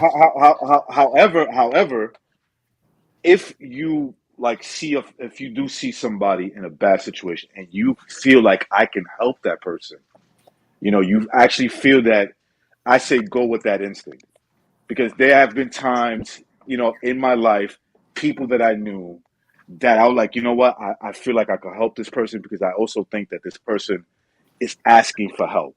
That's the only reason why they got in contact with me. You know what I'm saying? And I play it from there, seeing where this person's headed. And if I could really help that person, I'll do it. You know what I'm saying? And but at the same time, I want that person to understand that I'm helping you get back on your feet. Basically, that's what I want to do. I want to help you get back on your feet, and then I have the confidence in you that you could take it from there. Well, look, But go ahead. and real Go ahead, quick, Anthony. can you post the link in the chat, because my phone's fucking up right now, and Okay, I'll do that right now. yeah, I'll do but that right now. real quick, okay, thank you. And I just want to add to that, like, you got to realize this dude came, from the slums of a South American country, no education at all, and he gets grabbed up by Don King. Like, this Yeah. guy wasn't, he might have been getting big purses, but he wasn't getting no money. So we can't like even pretend that he blew through a ton of money. He blew through some money, but I promise you, this dude was being hustled the whole time. Scammed, Oh yeah. Oh yeah. fucking lied about how much money he Yeah. had. So, yeah, it's like normally, like a guy like Broner, someone like that, like, okay, he blew through a lot of money. He even Yeah, had he did. financial Yeah. advisors and everything, and he went through all that money. It's a little different with my old guy. I do feel a bit bad for the dude. Yeah. Yeah, You yeah. see, That's that's all a I'm saying. situation. I just feel a little bad That's a for him. situation that, yeah. That you see, that's a situation where Chavez, working with Don King, is very aware of what happened or what could have happened, and said, "Let me reach out to this dude because he shouldn't be living like that. This guy entertained us. Whatever you think about Mayorga, he fought like a warrior, win or lose. You know." Yeah, he did. Yeah, he was Yeah, you're right excited about all the that. way through. Win, lose, or but draw, I it doesn't was matter. But I was about to say, recognize it's not surprising that, like 150 said, it was Chavez Senior who tried to help him out. If that's true, because I remember Gonzalo saying on BDA that Chavez has like a chain of many hospitals where he's helping people, get off the drugs or alcohol. I don't know. But by the way, I'll drop out for half an hour. I'll be back. I'll be listening. No problem, official. No problem, Yeah. man. All right, I official. think I'll still be on by then, but Okay, yeah, definitely, that's right. bro. If you're on. Yeah, yeah. Bon Okay. quickly said in the comments. Peace, official. Said Mayorga blames Don King for his misfortune. See, I didn't even know. I didn't even know that. Yeah, damn, that's Yeah, crazy, man. And Mayorga Yeah, blames see, and Don that's it King there's right for there. his. Then that's it right there. Then we know that Don's hustled a lot of people over the years, so he there's an did. Yeah. element of truth. But I mean, what purses do you really think he really? Let's stop for just a minute. The Six Heads Lewis fight; those were both on regular. They're on HBO and Showtime, so pay cable, but regular cable. So he wasn't making huge money off of those fights. The two Vernon Forrest fights, he probably made pretty good bank. In the Trinidad fight, everything else was pretty much, sub pay-per-view, average paychecks, probably 6 figures up front. You figure you're walking away with half of that. So he's probably walking away with barely $100,000 afterwards. So, and I do know for a fact, though, he used one of his purses, I think, from the Vernon Force rematch to try and irrigate water through the more rural villages in Nicaragua. Is it Nicaragua? Isn't that where he's from? Yeah, he's from Nicaragua. Yeah, Nicaragua. So I mean, he did some good stuff with his money, but you know good and well that even though it's supposed to be quote unquote tax write-offs in this country, worldwide it usually doesn't work like that. If you give it up to charity, it's just a pat on the back when you're done, and no one recognizes the work later, and you don't get any kind of financial compensation for it. So he blew through a lot of it, some on himself, some on charitable work. And like you said, he came from the slums of Nicaragua. He doesn't know what money is. He knows you need it. Everyone knows you need it, but you don't really know everybody what money. knows that, You don't know what money is. Yeah, like, but just because like we do understand like actual money and finances, a lot of people just don't. They've never been taught it by anybody. Well, our own government doesn't. Come on. I mean, come on. Yeah, but damn, yeah, man. I mean, it is what it is, man. You know, I just brought that up. That's crazy. Yeah, Chavez really helping him out, man. Chavez is a good dude, man. Yeah, for sure, man. I commend Chavez, and this is why he was always one of my favorite fighters of all time, for sure, man. Yeah. How much he get? How much Mario get paid for De La Hoya though? He didn't get paid a lot for that either. I forgot like about six, anywhere from like $6 to $8 million, something like that. I wouldn't be surprised.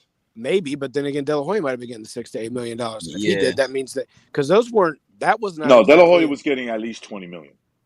Yeah, he was getting at least $20 million. Yeah, he was getting some money for sure. But it was a little older. De La Hoya was a little bit later in his career, but I mean, this fight still had a lot of animosity behind it. And the buildup was great. But yeah, I was just wondering. I was like, because De La Hoya he's known for money. You know what I'm saying? So I was thinking really maybe how much did he get paid for it? Matter like what the reports are of his purse. Yeah, because Don's taking that shit. Honestly, just look at Yeah, Don. Yeah, that's true. He is like Zab Judah when he fought, for Don. He just took like $1.5 million right in front of him. Damn. Like, boom, I'm not paying him. I still owe you $1.5 million, but yeah, I'm not giving it to you. Catch it down the road and never gave it to him. That was for y'all heard about this, man. This is so funny to me, man. I ain't gonna lie. Like Mayweather and Logan Paul, basically they're saying Mayweather hasn't paid him yet. And I heard about that. Logan Paul saying he's a scumbag and all this shit. Yeah. Fuck him and all that. And they're saying they might fight again or some shit like that. I don't know, man. It's just a lot of bullshit. I wonder if that's publicity for another fight. Back. It's not, man. I think he didn't pay him because I heard Mayweather say Logan Paul. Logan Paul. I don't know these motherfuckers' name, but he said that he's got to be patient. That supposedly he's been still getting paid for fights that he had like 8 years ago. I don't know how true that is. I mean, whatever. Yeah, that can't be true. If anything, it sounds like he's being hustled. Yeah, exactly. No network is gonna keep paychecks on their books from 8 years ago or even 5 and not send them out. Yeah. Mayweather, he responded. He was saying like, yeah, basically it's gonna take a long time for the money to build up or something like that. He's like, this is usually how it goes with the pay-per-view revenue and stuff like that. That's all he was really saying. He didn't really say anything for real. I'm like, all right, I don't know. Makes sense, but hey. I'm the real Matrix. It might not be. I'm the real Matrix. Wow. Oh man. Whatever, man. Nice picture though. I like what you did with it. It's pretty cool. Handsome guy. Makes me look better. Thank you. I appreciate it. Yeah, it's not like should I time his ass out? Should I time his ass out just for the fun of it? We'll time your ass out, man. Yeah, I'm gonna say so. You go ahead. Yeah, they were saying even Tyson. I don't even think Tyson still got paid from Triller yet. I don't even think Triller they probably never gonna pay Tyson. Yeah, and Mike ain't been paid yet. Got no money. That's insane, though, right? They got no money, bro. And that was, I guess, told a bunch. I'm guessing. Used to these but scams. you know the history with the guy who owns Triller. That dude is known for, starting businesses, taking all the money out of them, and filing for bankruptcy. That's what that guy does. He has a history of it. Yeah, I remember you told me that on your stream, man. Yeah, I remember you told me that. You can Yeah. go look the guy up, man. He's just. But let me ask you something, Anthony. Did they pay him zero? I Anything? believe. Did they put anything up front, like Yeah, I like what don't before happened? he? I don't know. Uh, I just saw Mike on the Super Bowl day talking about he was asked if he's going to be fighting Logan Paul or whatever, and he's like, dude, I still haven't been paid for my first fight. He goes, I'm not even fighting again unless I get my damn money. So they Yeah, probably of have course. a contract with him to where he might not even be able to fight with someone else. So look, yeah, man. Mike knows this business better than anyone. That fight Yep. was. If he's saying it's already like bonkers that he hasn't been paid yet, clearly you get paid quick. Not like instantly, but You don't see a lot of fighters complain about 5 years later. like where have you ever heard a fighter, especially like maybe that fight's obviously not a big fight in the sense of like the fights we want to see, but like it got a lot of eyes. And when do you ever see fight with those kind of eyes and they don't get paid quickly? Like, do you ever see someone complain about that ever? No, never, ever, No. never heard of it ever. By the way, I forgot to say what's up 150 and Boxing Chief. It's been a while. Hope y'all. Hey, Yes, Gershon, good yeah. to hear from you, buddy. I appreciate it. Yeah, man. I just been working, Garrison. I don't be on YouTube as much as I used to. I try to catch, hop on panels once in a while as much as I can, but I'm about to change my fucking schedule anyway, man. I be working 2 to 11. I'm about to start working in the morning so I got more time. I'm not about to work throughout all the night and shit. That shit's a waste of time. Like, your whole day's gone when you do that shit, bro. Come back tired. It'll take your life like that. It will. Yeah, man. I've Remember done when that. I'm they? still young, though. I'm just gathering money up. I'm not in school right now. I'm going You to go back to hustling. college in March 7th. That's why I'm going back. So I'm just gathering money up. So recognize it dropped off. So I got onto box rec. I didn't know I couldn't do both at the same time. So we were both right. Yeah. De La Hoya was guaranteed $8 million, but when the pay-per-view revenue came in and it was a Golden Boy card, it was $43 million revenue from the pay-per-views. So he probably did give himself about $20 million when it was all said and done.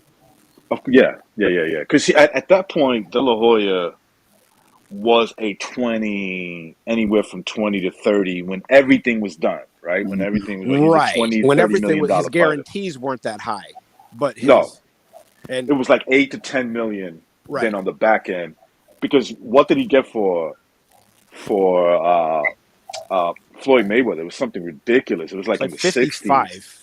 Say, okay, 55 million. But he, on the front end, I think he basically he was guaranteed 20 million, and Mayweather was guaranteed like something like 10.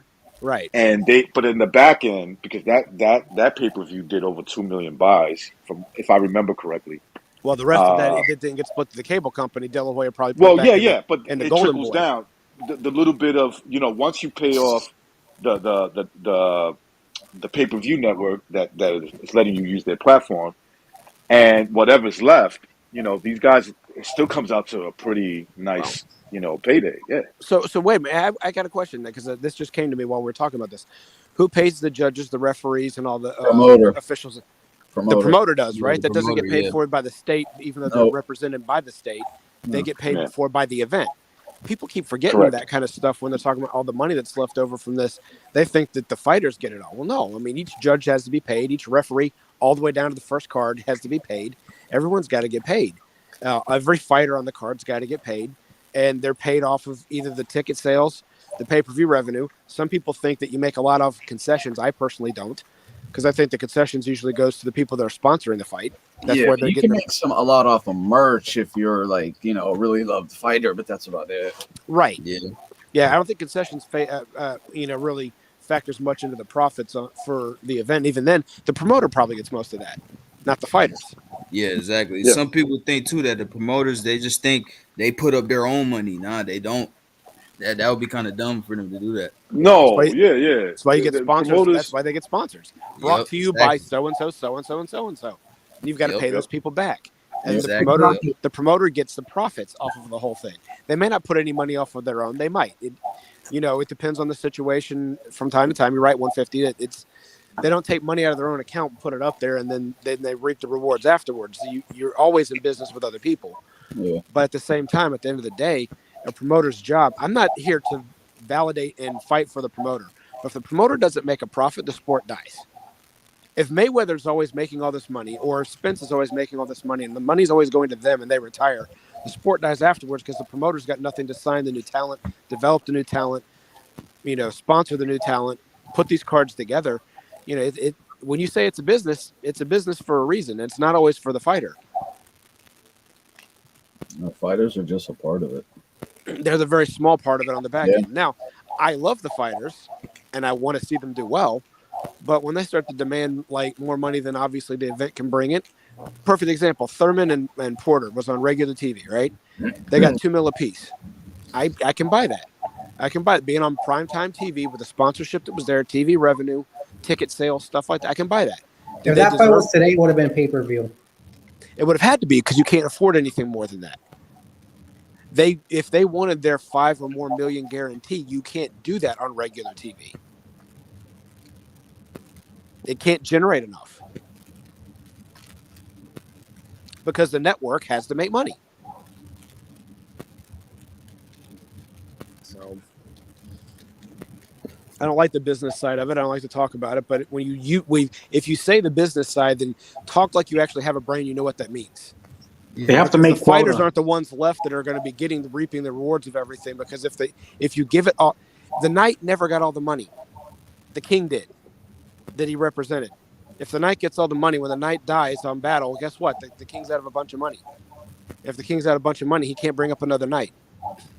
And that's it. And that's just on everything, right? You get a guy who owns the business.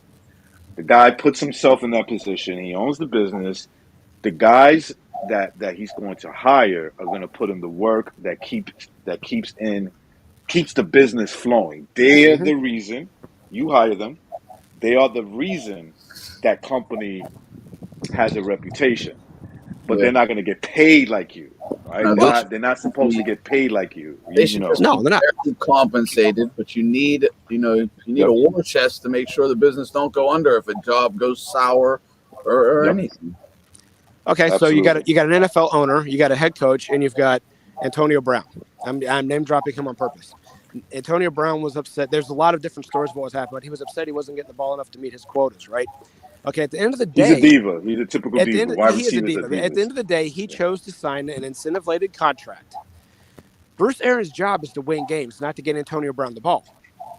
Exactly. If you're not going to be in this game scheme to where we're going to win because you're not going to produce, and I think they're going to double team you, I'm going to go other places because my job as a coach is to win the game, not to get you your paycheck. And if a player, first of all, the assumption that I'm not giving you the ball so you can make a certain amount of money because of your stats, right? Right. It's insane. So what you're saying is that the quarterback who wants to win is not throwing to you despite that you might be open. Right. He had enough time to see you open. There's too much assumptions because when you're in a quarterback position, there's people rushing to tackle you. And sometimes I might not see you. Okay, you could call it to my attention. Yo, bro, I'm open. Just pay attention. There's nothing wrong with that. You could talk. I've seen it plenty of times. I play football. I watch football. It's a team sport. Yeah, you can. It's a team sport. Sometimes you wake up your quarterback. You say, yo, bro, I was open. I'm beating this dude. Just keep an eye out for me. You know what I'm saying? I'm beating him. I'm losing him on the routes. Just pay attention. And, the quarterback will nod at you. I got you this time. Don't worry about it. I'm going to keep an eye out for you. But that doesn't mean that the next play you're going to be open. Right. It's a stupid it's a stupid assumption. The guy's just a fucking, he's just selfish. He's a selfish player. That's what he is. Sure is. Yo, and real quick, what speaking about bringing up De La Hoya again, how much did Pacquiao and De La Hoya make together? I don't even know how much. I think Pacquiao, correct me if I'm wrong, Pacquiao made $10 million for that fight. Yeah, something. That's what I remember. And I think De La Hoya made 30. Damn. Like 8 or 10 for Manny. That sounds about right. And then the rest of it was split between Golden Boy and the rest of the profit, not revenue. The rest of the profit was split between De La Hoya and Bob Arum. Correct. As promoters, not as that's why themselves. That's why De La Hoya got the $30 million and they gave $10 million, which at the time Shit, Pacquiao was like 10 million to fight my idol. Sign me up. Like he Well, considered. this is something Anthony can probably verify with me because I know that you follow this a lot. Everyone talks about how much Mayweather made off of that Showtime contract. Those were pretty much his. A lot of times that was like his promotional cut and pay cut. All he got the paycheck underneath his promotional umbrella for tax purposes, his LLC. But those were his promotional cut of the entire event. Usually, am I right? Yeah. Yep. Like Hey Anthony, he what made did 50 $32 Cent? million a fight, but Mayweather That was his Promotions made promotional outfit. Yeah, that was his promotional outfit. Yeah. right. Anthony, what did 50 Cent say about Mayweather? About how he would spend his money? He said something to the fact, yeah, he would spend all his money Basically, because the he didn't second he got care. the check, he'd blow it all and be broke in 4 months, and then have to sign up another fight immediately. Like, so Yeah. he knew, like, I got fights coming basically every 6 months, and the money ain't gonna stop. So if I got, say, 20 million, 15 million in cash right now that I can actually spend in my account, whoosh, he'd run through it all. Yeah. Yeah. Yep. And we know this because you could see even videos of him living like crazy, and then all of a sudden you wouldn't hear a thing for a month, and then it'd be like fights announced. Yeah. Well, Oh, yeah. okay. Let's say he's telling the truth about all his jewelry, right? It was one of his. It was either one of his fights or he was promoting a fight. I don't remember which one it was. I remember red T-shirt, cap on, but 3 chains. He goes, "This is 7. This is 5. This is just $1 million." Okay, 7, 5. So that's about $13 million. That's half of your money you made for Victor Ortiz, and you spent that in jewelry. If you didn't lease it, if you spent it all, if Just it's think not of a how much front that he money. doesn't lease it. Just think of how much money he was also given to those like 30 girls he kept around him for like 3 years. All picking up crazy jewelry, insane wardrobe. Yeah. That's a lot of money. Wait till Man. the stripper that he Anthony, marries coming up Anthony, actually that's has a why I baby like and then Mike divorces him. Tyson. Yeah. Anthony, that's why I like Mike Tyson. When they asked Mike Tyson, when they said, well, what do you mean you don't have the same money that you used to have? He goes, think about my roster. He starts talking about all the hot girls he had. All those hot girls, I bought them Range Rovers. Mm-hmm. He's honest. He's like, yo, listen, I'm telling you the truth. Like, I spend my money like a drunken sailor. But Hold I'm on. talking about millions. Every father wants to spoil their kids if they can. When No, of on their course. birthdays or at Christmas. That's a given. So No, Mayweather's got that's 4 a given. kids. Mayweather, Mayweather's hold got on real 4 quick. kids. They've got everything they've ever Tyson wanted. spending, can you hear me? Yeah. Tyson spoiling his kids, that's a given. Everybody's going to do that, right? Yep. But it's when you start throwing in the extras, like he said. I had like 10 women on my Right. roster. These are 10 girls that I can sleep with within 10 days. Like I can go day 1 to day 10, and these are girls that would be available to me as soon as I call them. And he bought them. Okay, so think about it. He bought them Range Rovers. Mm-hmm. Even back then, those were like at least 50 grand, right? Yeah. So Mm-hmm. then you got 10 times 50, that's 500,000. Then he's buying them apartments, condos, or at least renting out their apartments for them. Right. So Paying that the way he rent. can go. They may not own Exactly. them, but he's paying the rent. Right. Yeah. Yes. Wardrobe, spending cash. Wardrobe. Yeah. I remember watching his sister. It was after some fight. His sister went on a shopping spree, but she spent like $1.5 million. I mean, she was buying fur coats, gigantic diamond bracelets, and jewelry. You talking about Tyson's sister? Yeah. This was a Yeah. news report. I remember watching it on the news. That's right. She Yep. was walking around there asking her about Mike, and she's like, "I'm just on a shopping spree. You gave me some money." She's talking about how much she already spent. She's walking into another store, just going nuts. He didn't care. He's like, "This is the money I got. Let's have some fun. Let's have some fun." Well, I mean, at that point in time, when he was doing that in the 90s, people were still thinking $1 million would almost last you the rest of your life. Yes. 1 million. And listen, let me now tell you something. He's making You're 30 right. times that a paycheck. Yep. So And he always Let knew me. I get one more fight no matter what. So I'm getting another 30 million. right. Yes, Range Rovers today are like 95. Yes, exactly. You're 100% right. Back then they were probably similar, maybe a little less, but yeah, you're 100% right. Now, I got to be honest, right? I'll be perfectly honest. If I was Mike Tyson, and the reason why I know because I did it with way less money, but to me it was a lot of money back then. I would have done the same thing because you don't value the money. Yeah. You don't understand. Excuse me. You don't understand its value.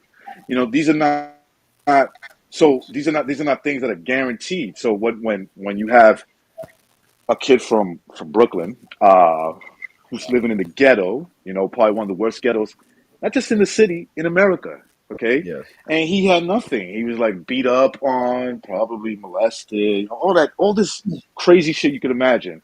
He was basically left for dead. He was like that, that dog that you just leave and like, hey, buddy, I can't Yeah. support you no more. Bye, okay? And somebody picks that dog up, Customato, and gives you the greatest opportunity to make the greatest money you've ever seen. You know, and it's like within 5 years or 7 years, 5 to 7 years of living with this guy, you are the most fucking baddest man on the planet. Everybody knows who you are. You're making the most money, probably of anybody. And so, shit, it's like, what do you think he's gonna do with that money? And I'm I'm not gonna excusing raise you. I'm gonna Every- raise you the knowledge of money. I'm gonna raise you the knowledge. I'm gonna raise you that Hang on the one time, second. One second. the time Every- amount that you're going to be able to earn it, and that's what they don't see. Yes, that's it. That's exactly what I was going with. Every young kid who starts making a bunch of money, they think that's the way the rest of their life will be. Amen. Always. It can be 1 year and they're just like 18 or 19. They're like, oh, this is going to go forever because it's happening now. When you're that young, you can't even envision like 40. So, but whatever it is now, you can't. Yeah. what it's going to be. Yeah. Anthony, you know what I used to think? If I die before 40, like, that'll be okay with me. Yeah. That's what I used to think. Think It was like, about yeah, because that. that's old. I did too.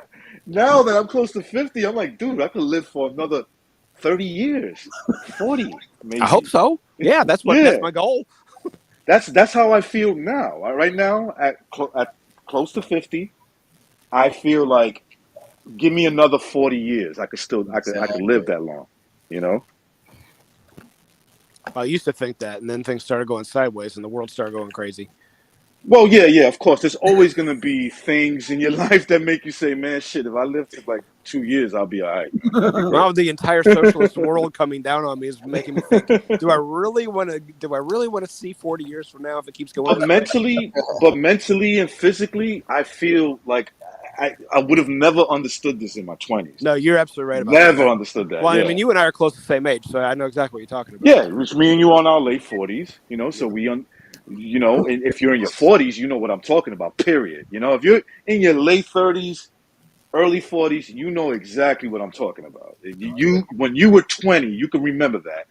You said to yourself at one point, 40's old. I mean, if I get there, I get there. That's fine. Whatever. Right? Like, that's how you felt. Even though you had 20 plenty. years was your whole life already. So another 20, that's another whole life. You're like, man, that's a long time. Yeah. See, when something hit me when I was in my early 20s, my dad retired from his government job. And Rick, as you know what he did for a living, so I'll just leave it at that. But I knew what his pension was going to be. And so in my 20s, I was already looking at, all right, what can I do to be close to what he's going to be having right now? So God blessed me with the thought of, okay, what's going to, now I joined the military, which was nowhere near what he did. But because of that, between the VA that everybody gets rated with and my pension, I've got something I can live off for the rest of my life. So I achieved part of that goal. Now the goal is to be able to enjoy what I brought in from that for the next 20 years. And you start learning this as you get older, right? Yeah. But you have an example. Like, look, people that know me be like, man, Frank, you had a tough life. I'm like, not really. My father made a lot of money, and that was my example. And I lived with him. You get what I'm saying? Yeah, I had some bad shit happen my way. Lost family members like my mother when I was super young. Yeah, definitely that shit had an impact on me. But no, I wasn't homeless on the streets, bro. Not even close to it. My father had my back. My father was like, hey, listen, you're my son. I'm going to let you do what you got to do. But as soon as you feel like you're a man and you want to do what you got to do, you leave then. You know what I'm saying? You got to leave. And I made that choice. I said, I want to experience this New York thing. I have to. You know what I'm saying? I got to go over there and do my own thing. But that wasn't because my dad kicked me out. My dad was like, you can stay here, but my rules apply 1,000%. There's no room for error. There's none. There's no negotiating. There's no negotiating that. I'm the king of this castle. I made this house. You just live here. And so You know, like you learn from people, and you're like, damn, I wonder if I could do that one day. I don't think I could because you're 18. You get what I'm saying? It's 18, 17. You're like, I don't think I could do that, man. You know, but you end up learning, man. You make your own shit. You know, you make your own money. And now I'm the king of my castle, and you guys are just living here. You know what I'm saying? You guys just live here. And if you feel like that's going to change and you want to do your own thing, yeah, you can leave. Well, and that's what I'm going through right now with my kid. By the way, did I tell you that he won his heat the other day for the 1,000 meter? Nice. Nice, man. Yeah, Now, that's what I'm talking It about. wasn't first place in the competition, but he won his heat, and that's the first race he ever won. And I can just see that monkey off his back now that he can see his wheels turn and what it takes to. Because now he'll be able to win. You know, he'll have the mindset of knowing Yep. how to win. You got to start somewhere, right? You got to start like competing. You're up there, and then next thing you know, you're winning the whole thing. You got to, you know, it's steps to it. You know, So and I'm there's already, nothing, man. Running is beautiful. I tell anybody, hey, man, I don't care if you run for a fucking mile. Do it. You know, just I run a know, mile. running around, but I felt like my legs got not shot, but like not good. So I'm not gonna risk it Mhm. because that could make it worse. No, take it I'll easy. You find should it. take it easy or speed walk. Even speed walk. It's good for you, man. It's I could still run, but I'm a realist too. You know, yes, running does take a lot on your body, but because I've done it for so long, I still love it. I don't run nowhere near as I used to. You know what I'm saying? Nowhere near. I'm not like my pops in that way. My pops passed away when he was 49, right? Before, he died from an accident. You know, he didn't die because of health or anything like that. It was an accident. But dude, at 49, he was still running 5 miles. This motherfucker can run, man. You know, he can run 5 miles easily. You know, he's like, you know, sometimes I'll be like, I don't know if I could do that, pops. And I'm like 20, 22 years younger than him. my run days are over, but I'll be Determination. doing a lot of walking.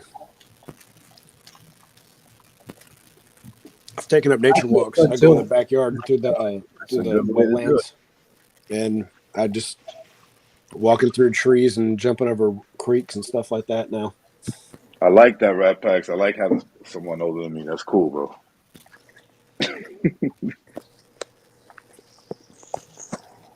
Okay, this one from health and safety and nature walks away from boxing. Anybody got another topic? What can we kind of Let's those talk new a little offers? bit. I don't even know. Canelo's new offer? What's his new Yeah, offer? Al Heyman offered him Jamal Charlo and Benavidez. David Benavidez for For? around the same price. Benavidez just said he'd take like half or even minimum of what he was supposed to get. Last offer they made. So he's willing to cut his offer big time. David said he just wants the opportunity. He's not really worried about the check, which I I love. like that. Yeah, I like that. me too. Yeah. That That's a price, that realist. gives me a good feeling. I think stylistically, Canelo is gonna chop down that tree. But hey, if he goes in there to fight, maybe we could see a surprise. You know, I don't think, look, it's still 50-50, right?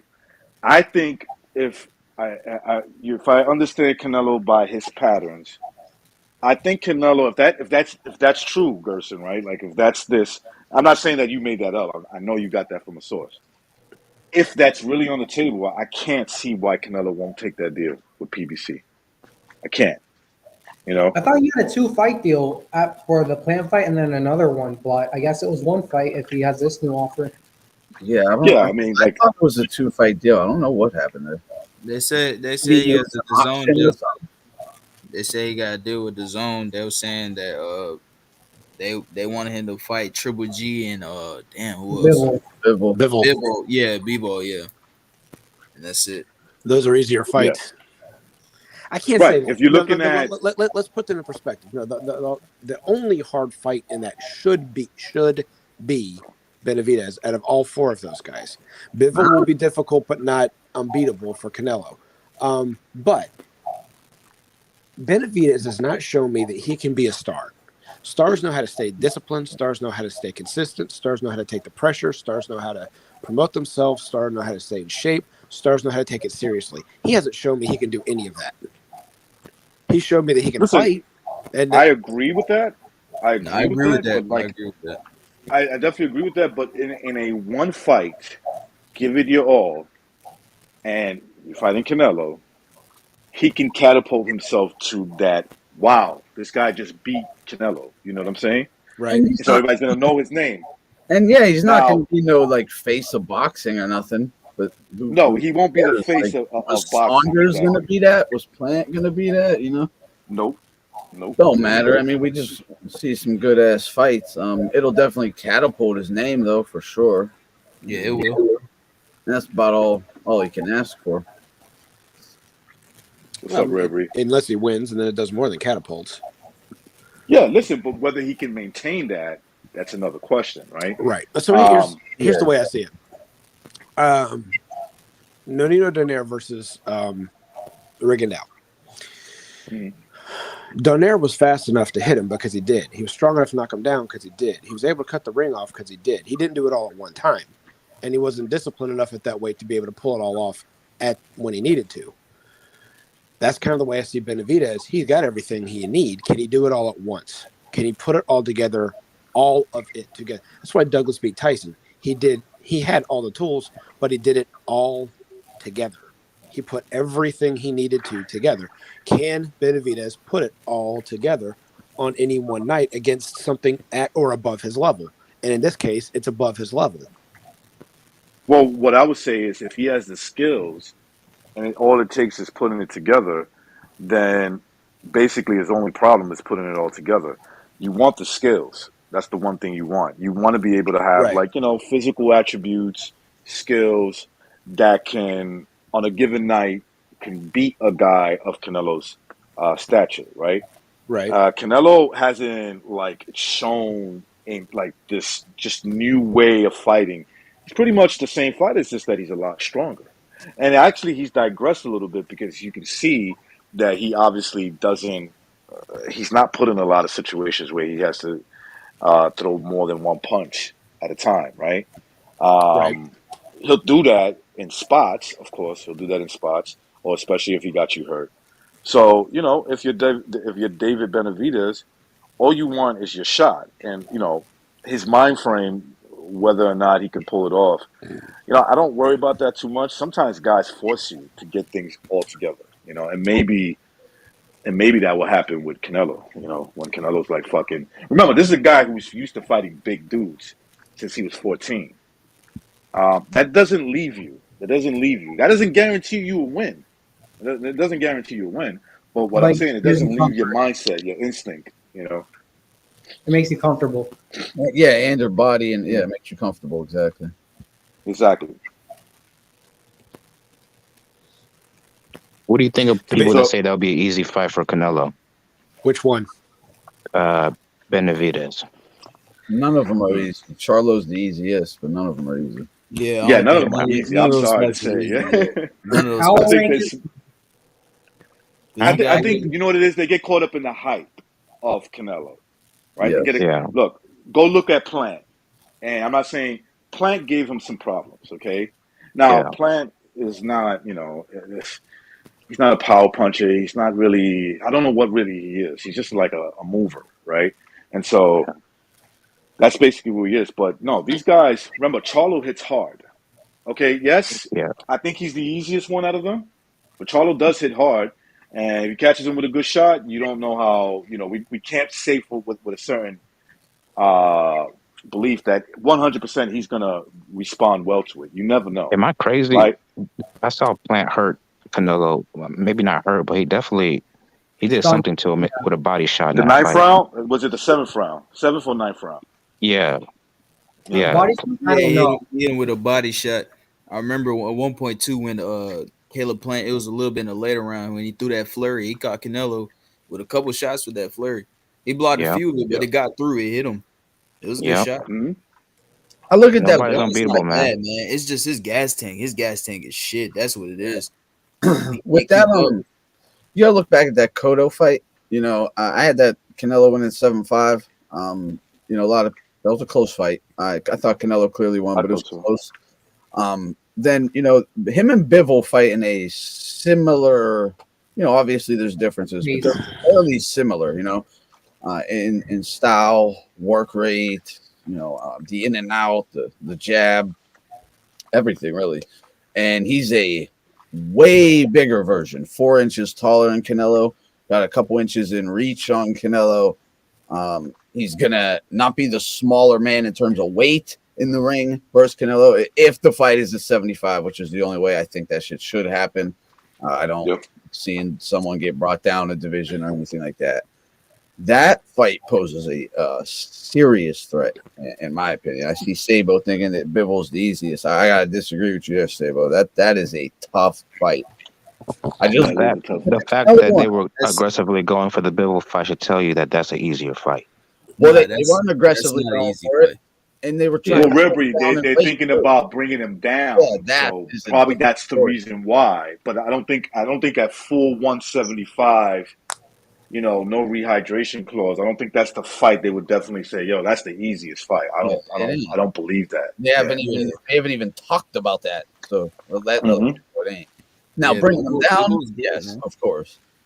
Yeah, Bill was good. He got some skills, you know what I'm saying? But yeah, if Alvarez was to move it to 175, he said himself when he fought Kovalev, he said he felt a lot slower at that weight. I think it would be a little harder for him at 75 for sure. I don't think that's easy at all.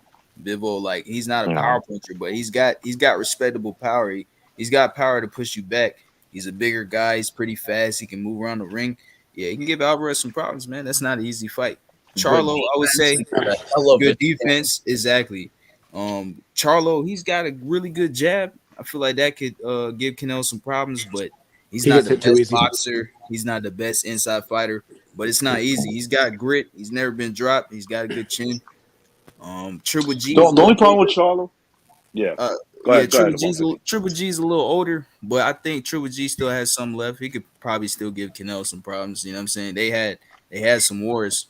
I think Triple G, he's aggressive, but I don't think he's completely done. People making it seem like he's shot. I don't think he's shot at all. Man. But wouldn't you guys say that fighting Benavidez and Charlo would do more for Canelo's legacy? Because that would set up a lot of people up. Basically get rid of two people. The people that really don't know boxing or they're going for it for the wrong reasons. Perhaps, but here's the one thing I would say about that. People that's going to shut up, do they really know boxing? No. The people that say Canelo hasn't fought anybody young and in their prime, well, that would be the route right there, right? Now, Bivol is in his prime. Yeah, right? 3 out of 4. So Triple G is not. Triple G is not in his prime, but he's. I would go on the limb. Still hold on, let me just say this real quick, right? Okay. So the perception would be that, and it might turn out to be that way. I'm not saying it's not. Okay, I'm not saying that it's not. The perception is that he would be fighting 2 guys in their prime, undefeated, right? Whether they turn out to be the tougher fights, that we'll find out. Right, and so, you would go that route. Yeah, but you mentioned that on paper. Hold on. In terms of the experience and what we see, it still seems that the tougher route would be Bivol, especially if it's at 175. Here's the key: if it's at 175, and Triple G, especially if Triple G, let's say he goes in there and he beats the crap out of Murata, right? The reason why is because those guys have a background that have shown masterful performances and dominance, right? So it would still be perceived like, yo, those guys are the bigger threats. But in terms of like a young dude in his prime, undefeated, it would be the Benavidez and Charlo route. Yeah, but Charlo, I've seen just interviews with him talking about Canelo. He gives him so much respect. I just don't really. A little too much. Way too much. I agree. He's going to go in there with a killer mentality, and I think he'll go in there not really expecting to win, unfortunately. He thinks that dude is like, amazing. So when you go in versus a guy like that, and you have all the. Now, if you thought like, yo, I respect his skills, damn good fighter, but I'll crush him. He don't Are you say. sure you're not talking about Mel though? Because I've seen interviews with him I'm talking about Jamal. giving. I mean, Okay. maybe Jamel did too, but I'm talking about Jamal. Okay. No, he's right though. Yeah, when you see that, you would question him. You would think like, okay, is he coming to win? But nah, I seen a picture of fucking Canelo and fucking both Charlos. One of the Charlos had some dreads. It was an old ass picture. Like I'm talking about, I think they was in high school or some shit. They was with Canelo. They went from way back. They knew each other from way back. Yeah, he got a lot of respect for Canelo. He does. He's not lying So about that. let's the Charlo thing. Let's dive into this a little bit more. First of all, let me say Prime is also a question mark on those guys. They had long amateur careers. They're in their 30s and they've already peaked. They may still be in their quote unquote prime, but who really knows what a prime is anymore in a person's age? Your peak is what really matters. Spence's peak was at 27 when he beat Brook. He's not at his peak anymore. He may still be in his quote unquote prime, but he's not at his peak. And both the Charlo brothers, the same thing. They've already had their peaks. They're past those. They may not be out of their prime, which I think that they are. They're not shot fighters, but they're not in their prime, and they've already peaked. So people they're going to be gunning saying that, oh, they're in their prime. Okay, you're going by a numeric algorithm of what people are able to do athletically now that they couldn't have done 40 years ago. That doesn't mean they're in their prime. That doesn't mean they're at their best. We've seen their best against second-rate opposition, and they look fantastic. Now second-rate opposition is starting to hold their own with them and do well with them. So they're not where they used to be. They're not where they need to be, especially with someone like Canelo. They're regressing. You can say they're regressing. You can say maybe they're regressing. Go ahead. Maybe Charlo's one of those guys that fights to his competition. I mean, that's a cop out. Yeah, I don't believe that. I mean, he performed better against Derevchenko than he did against a guy like Montiel. So maybe he's one of those guys. I think that's more visual. Okay, but how much is that of he fought what's left of Derevchenko versus? I mean, Derevchenko looked good. Derevchenko looked good in that fight against Charlo. So much smaller. He's not a hard puncher. Derevchenko's not a hard puncher. He's the only guy I've ever seen hurt Triple G. What a nut shot! Nah, that was definitely a body shot. There was one. Charlo was bullying Derevchenko, man. Okay, but we got Derevchenko. Look, I'm not worried about the size. We're talking about Derevchenko, 30 plus years old, two Olympic appearances, and been in nothing but tough fights his entire career. And so now, and against guys like Jacobs, who is slightly overrated but can't punch. So if you're going to go 12 rounds with Jacobs, it's going to catch up with you later in your life, in your career. Okay, and Triple G, who is not overrated and who will make a difference in your career later in life, regardless of who you are. Even Canelo, it's going to catch up to him one day. So, so he basically stamped the fact, congratulations, Derevchenko, you're tough, but you're a B-class fighter. He cemented that by beating him. And unfortunately, that's a lose-lose situation. Well, life's not fair, and I feel for him in that manner because he took on a guy that everyone thought was going to give him his toughest fight, and it wasn't a tough fight. But then he turns around and takes on a guy who was knocked out in 2 rounds by Munguia and was stretched to the distance and looked terrible. Wait. That guy that Munguia beat, that was at 154. You see how big Montiel is. Actually, it was 147, but that doesn't seem to matter the fact that he got crushed. Maybe he was drained. Yeah, he fought him at 47. And moved up 2 weight classes, and stretched the guy that's supposed to be quote unquote. But look at Montana Love. Look at Montana Love. I think, man, I just think his styles make fights, man. I think it was just a style matchup. That's what I think. Yeah. Also, look at Montana Love. But Montiel's a style nightmare for him. If Montiel is for the guy that wants to be the face of boxing, if Montiel's a style mismatch or a style mix-up to where it's a bad style mix-up, that does not speak well for him as anything other than being overrated. I'm not saying he is, because I used to think he would back before they got big chummy. I picked him to be my spin speeder if they would have ever fought. Okay, so I had high hopes for Charlo, but Charlo would never fight Spence. That's his brother. But I understand what you're saying.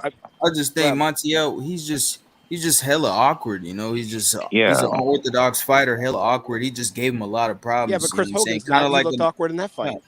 Kind of like but Montiel, he's won all his fights by knockout. He's got power.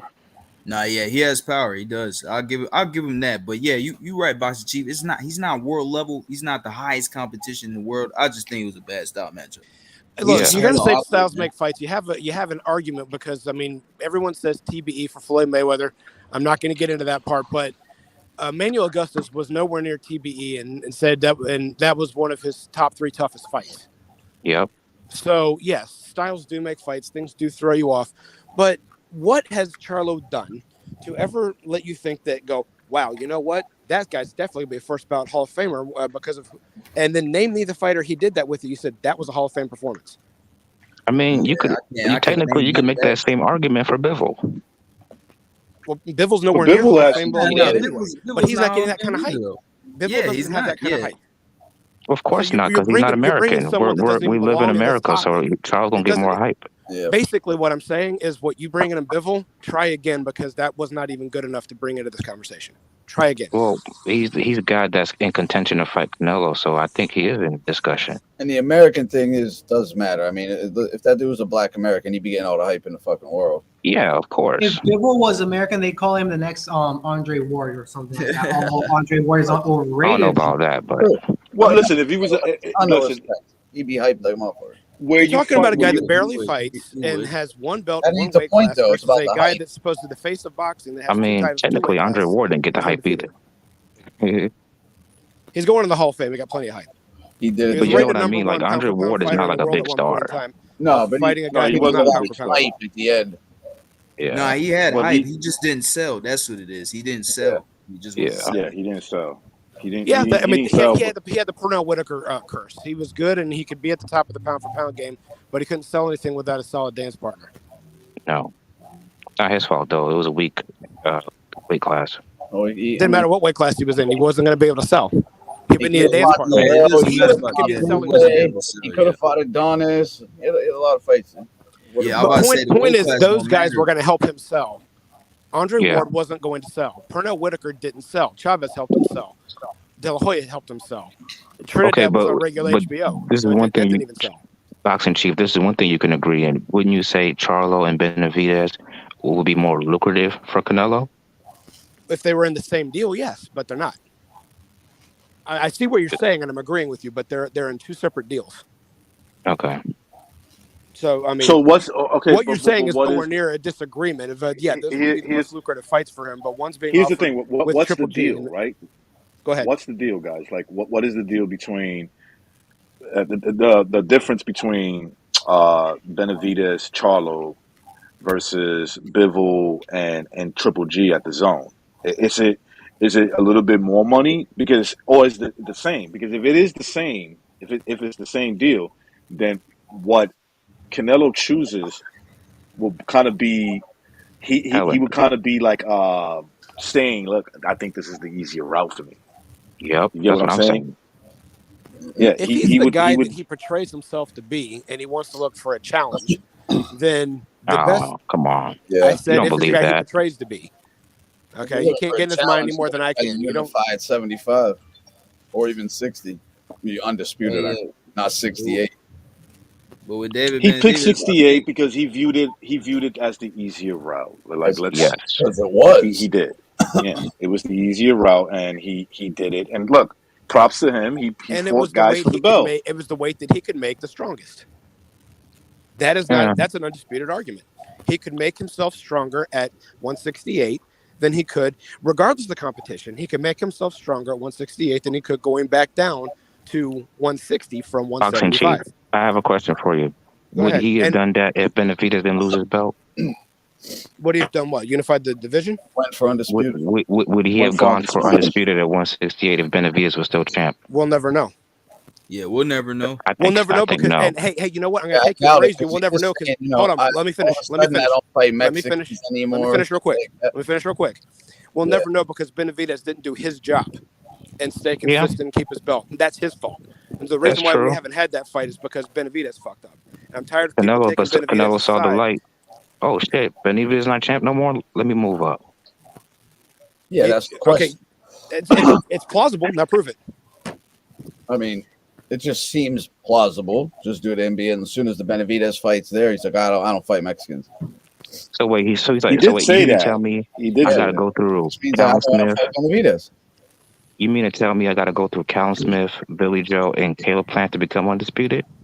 Look, sign me nothing up. that you're saying doesn't make sense, and this is making me sound like I'm a Canelo fan and recognize those I'm not. But No, I gotta go with you go from you're in gotta your admit, a 30s now. sweet deal. You're settling down and wait. You're not gonna be able to fluctuate as much as you used to. You go up to 170-ish, 175-ish. I don't remember what his official weight was, and I don't care. But it was well over 168, and you want him to go take that muscle back off to go back down to 160. We already saw what it did to Roy Jones. Mhm. And he learned his Yeah. lesson from that, and he chooses 168 instead, and the competition's weaker. So it's a No, win-win. Okay, but I can when take he that. was at 160, he wasn't talking like I want to be undisputed. When he goes Right. up, to No, you're Exactly. right about he that. wasn't You're talking right about that. to be undisputed. Well, all of a sudden, there's a weak division. Then my goal was to be undisputed. That's Right. the There's thing. there's plenty to It's not agree even with on that, about especially losing with how he weight, went about because the he could Triple have G did it at situation. 60. He could have even tried it at 54. I get it. He was cutting a little much weight there. I get it. But he could have tried it at 60. He could have tried it at 75. I mean, it's clear. It's the And he wasn't interested in fighting Triple G until he saw some weaknesses against Jacobs. Yeah, well, I think there's more to it than that, even though I'm leaning towards your way of thinking without being able to put it into words. Yeah. He waited that out just like Mayweather waited out Pac. I mean, that's just. Well, that's different because Mayweather's older than Pacquiao. And Pacquiao's got 20 more fights. Different though, yeah. Fighters age different. That shit don't matter. Yeah, because Vladimir Klitschko had more in the tank left at 38 than Muhammad Ali did at 38. Everyone ages differently.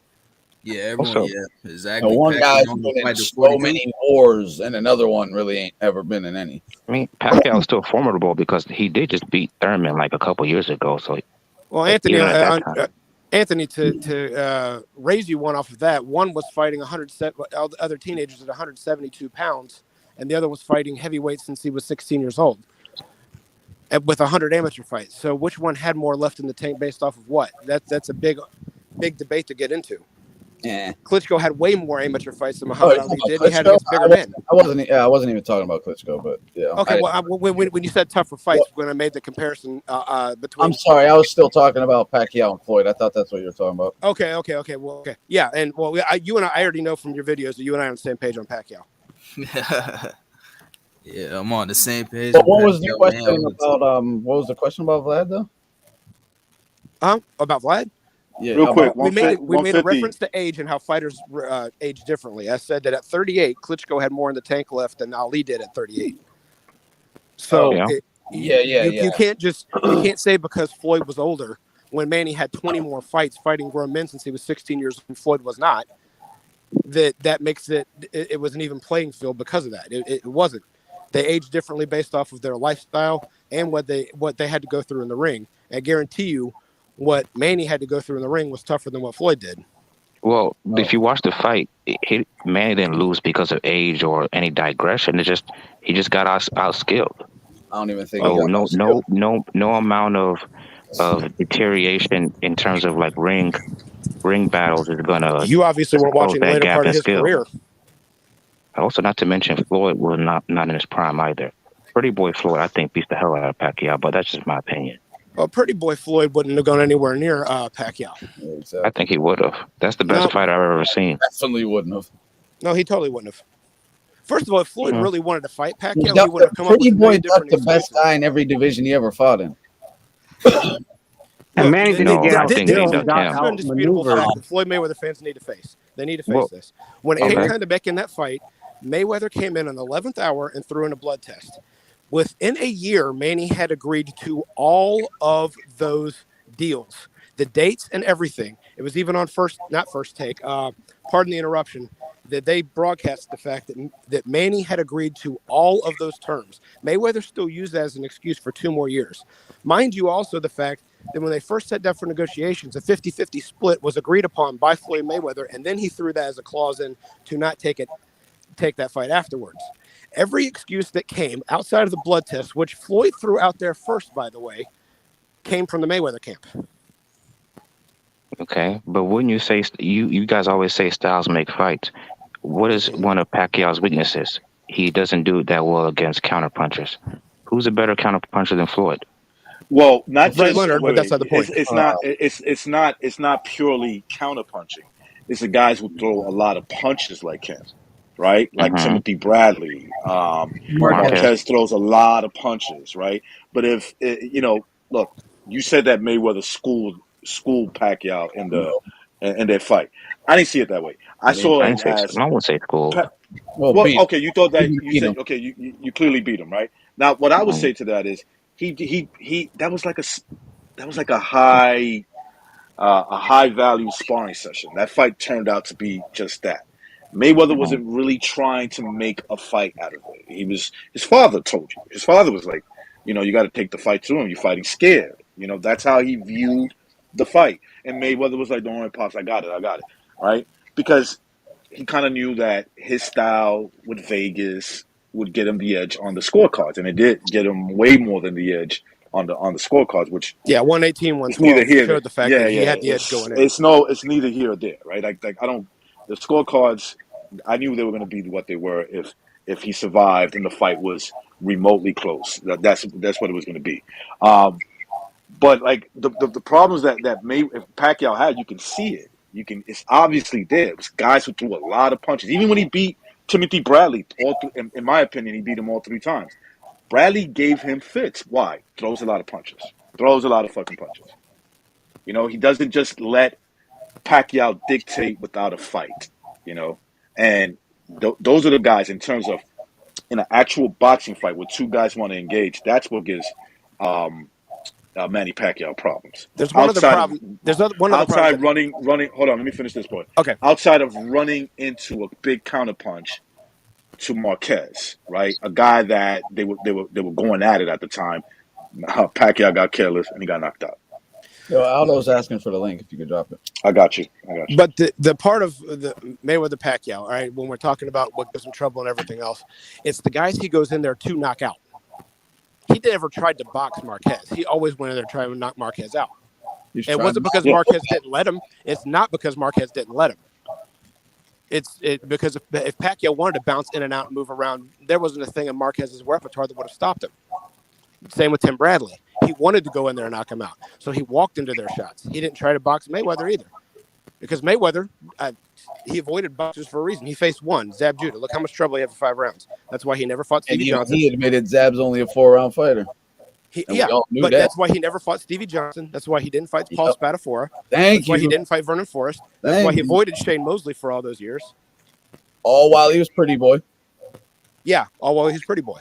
No, wait, but when he was pretty boy, that's when people didn't want to fight for it because at that time it wasn't lucrative to fight him. And who didn't want to fight him? There was a bunch of people who wanted to fight him. Plenty of people. Shane Mosley was one of them. No, Shane Mosley was not. He avoided Shane Mosley. Shane Mosley, and he lied about it. He lied about it. That's a narrative. That's a narrative that was painted by Floyd, but that wasn't actually reality. I remember. That shows me, with all due respect, do you guys remember when he fought Vernon Vernon Forrest? Remember when he fought Vernon Forrest? Do you guys remember that? Yeah. Okay, so he fights Vernon Forrest. Mayweather was there, and he was like, "Yeah, I want to fight. Shane Mosley," but it sounded like he was talking about getting Shane Mosley to go back down to 135. Okay, who was when Vernon beat him, who was Floyd's mandatory contender at 154 after he beat De La Hoya? Vernon Forrest. Who did not fight Vernon Forrest? Exactly. So here's another thing. 47, he wouldn't fight him. Even the when he did fight him, the shit he put him through. We just went through last night. It was despicable.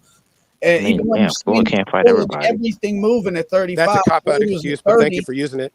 And Shane, that's true though. Like he can only fight so many people. Him out at 35. He said, "I'm not a 35 pounder." Right, what's your name again? The second Rare Breed, but Rare Breed. I want a one-on-one with Rare Breed in a minute when you're done, Anthony. All right, second Shane moves up to go fight Oscar at 47. Oh, all of a sudden, then he's a 35 pounder and jumps up and gets beat by Castillo. Refuses to unify with Spadafora. When Spadafora's called him out multiple times, as soon as he does get the option to pick his own fights, he could have picked Spatty. Instead, he picked Spatty's leftovers, fucking Sosa. Yep. Man, Spatty was begging for that fight. He didn't want no smoke. And that's because he beat Spatty up Spatty beat him up, in a sparring match. After he had just sparred 5 other guys that day. And Floyd ain't fought one that day. Look, Rare Breed, Floyd is a great fighter. Okay? He is. And he's accomplished a lot of great things, but he's also a smoke and mirrors guy that people like you buy into because you didn't know who he was back in the day. And I know you didn't by what you're saying. If you really followed it, you know the fact he wanted nothing to do with Shane Mosley when Shane Mosley at 135 because he never called him out. He never challenged him. He never challenged him when Mosley was the lightweight champion. At no point. He says he did. And he said it in an article, and it was a lie because the reference that he says is plain on view, on video, the fact that he never mentioned his name in the interview afterwards.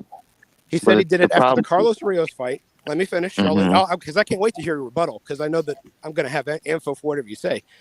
But he said it was after the Carlos Rios fight in his hometown that he called him out in the ring on TV.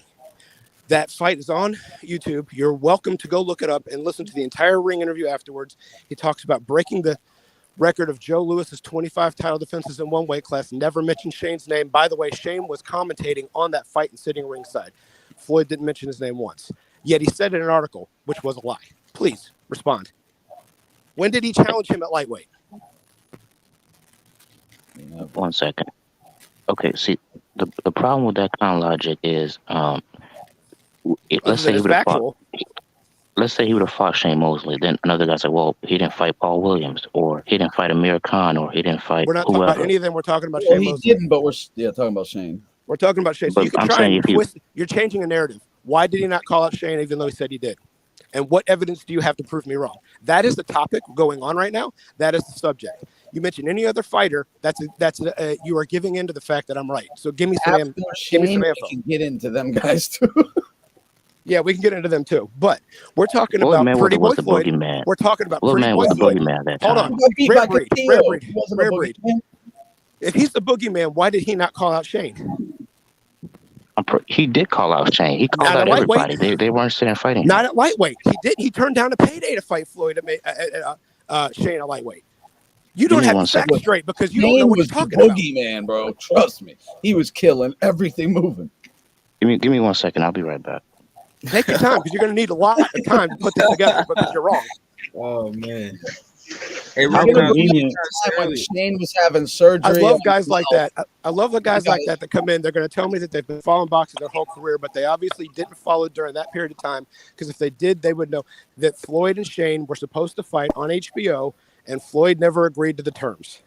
He'll bring up the time when Shane is about to get mouth surgery because of his tooth and jaw. Yeah, because his tooth. Yeah. Right, and that's 2006. It was Okay. So it was 2006. So that was a different Shane. Okay, it was a different Shane. Right. So no, I think it's relevant. But even then, Shane said, "I want to fight him. I just can't do it right now because of my mouth." Exactly. Floyd would not. There's an article out about that on Shane's point of view, and he talks about how the fact, and it goes exactly how I remember reading it in the articles that you can't find anymore because they were just one-day articles on CBS Sports. No, Chief. One second. Chief, real quick. Okay, let me just say this. Okay, my point of bringing 2006, and I think that Shane still affordable, like he would have been a nightmare in 2006 for Floyd. Right. But that was a Shane Mosley who has been battle-tested, battle-worn, fighting guys like Oscar De La Hoya, right? I think he already had fought De La Hoya twice. He had fought Vernon Forrest twice. But Forrest and Wright, he'd already fought twice. You're right. He already fought twice, and he had fought De La Hoya once. Okay, so look at that lineup, right? In 2006, like you said, right? So what are we talking about here? We're talking about at lightweight, at the lightweight, and I like Rare Breed, but Rare Breed is like definitely off on this because like a lot of people, they comment about stuff that they weren't around to comprehend what was going on back then. Exactly. Right? They may have been boxing fans, but they might have been really young to understand what was going on. Right. Some of these guys they weren't even born at that time. So my point is that the Shane Mosley that was at 135, like Ant said, was the boogeyman. He was the boogeyman. He knocked out everybody. Except like Shane? one or two guys. And Vernon's a gangster for calling him out at that time. What was that, Gershon? I said Vernon Forrest was a gangster for calling him out at that time. Yeah, well, Vernon was the real boogeyman. Shane was too down at lightweight, but Vernon, nobody would fight Vernon unless it become a mandatory. But Daryl Coley himself told me this. I said, what happened to you when you were ranked number one for Oscar De La Hoya's belt? You sat on the shelf for a year. He said, they offered me fights, but they wanted me to fight people like Vernon Forrest, and I just wasn't going to risk my ranking over that. Quote, unquote, Daryl Coley. Okay, so nobody would fight. Vernon couldn't move up the ranks because nobody would fight him. Nobody would fight him. Ike Corte pulled out of a fight between the two of them. He was Ike Corte's number one contender. So the other person that people don't realize was really the boogeyman because he never played that card. Vernon was too proud of a guy. I went to high school with him. I know him. He was too proud of a guy to start saying all these. He would just fight and stay busy, keep calling guys out. He wasn't about crying. He was about trying to get the stuff done in the ring. If he wanted to play that route, and the managers wanted him to do it, I don't know if he would have because it just wasn't in his character to do so. Real quick, I want to comment on what Guerrero just said. Exactly, Guerrero. When they got into a counter match, Pacquiao did out counter Mayweather in that fight. But go ahead, Anthony. Well, very good point. You're right. He did, and the counter punches, which when Floyd would lead in pot shot, he got the better of it. But like you said, recognize the scorecards were set up to where if Manny didn't really hurt or outwork Floyd, he wasn't going to get the round. 118-112 shows you the fact that if he didn't really put a hurting on Floyd in a round, he wasn't going to get the round. Floyd didn't do much in that fight. Ignacio, you're just come on, Ignacio. You just say things to say them. You know, you like to get like attention from. Well, I'm not going to say fixed because I've scored the fight for Floyd before. I've scored the fight for Manny before. It was closer than what the card said, but at the same time, it was the opposite of Leonard Hagler.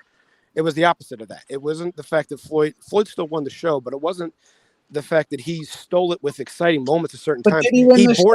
He bored it down enough. Let me finish real quick, and I know I talk a lot. I'm sorry. He bored it down enough to where if the fight stayed boring, he would win.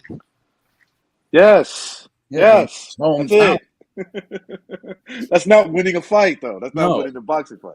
Well, I mean, and I don't give a shit about anything. I'm just going by official boxing scoring criteria. That's it. Yeah. Floyd's own dad said he lost to Oscar. Yeah, and he did. I didn't score it that way. I've scored it many times. We just did a rescore. He lost that fight, man. Well, who's talking I always now? thought Floyd won. But is that Anthony? Yes. All right. Well, I'd love to sit down one time on your show and watch that with you.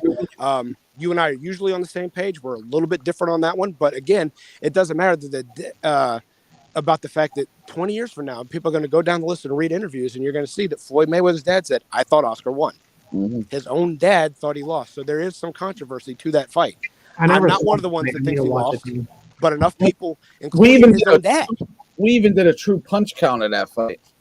I like true. We even had Floyd fans do it with us to make sure all the punches were legit. Well, sorry I missed that one. That sounds like a fun night. I wish I was. Yeah, it was. I wish you were there. I mean, what the man? You and I are gonna have to start. Anthony's got a bunch of streams where he rescored it with Aldo, me. Aldo does a really good job. Anybody who wants to partake.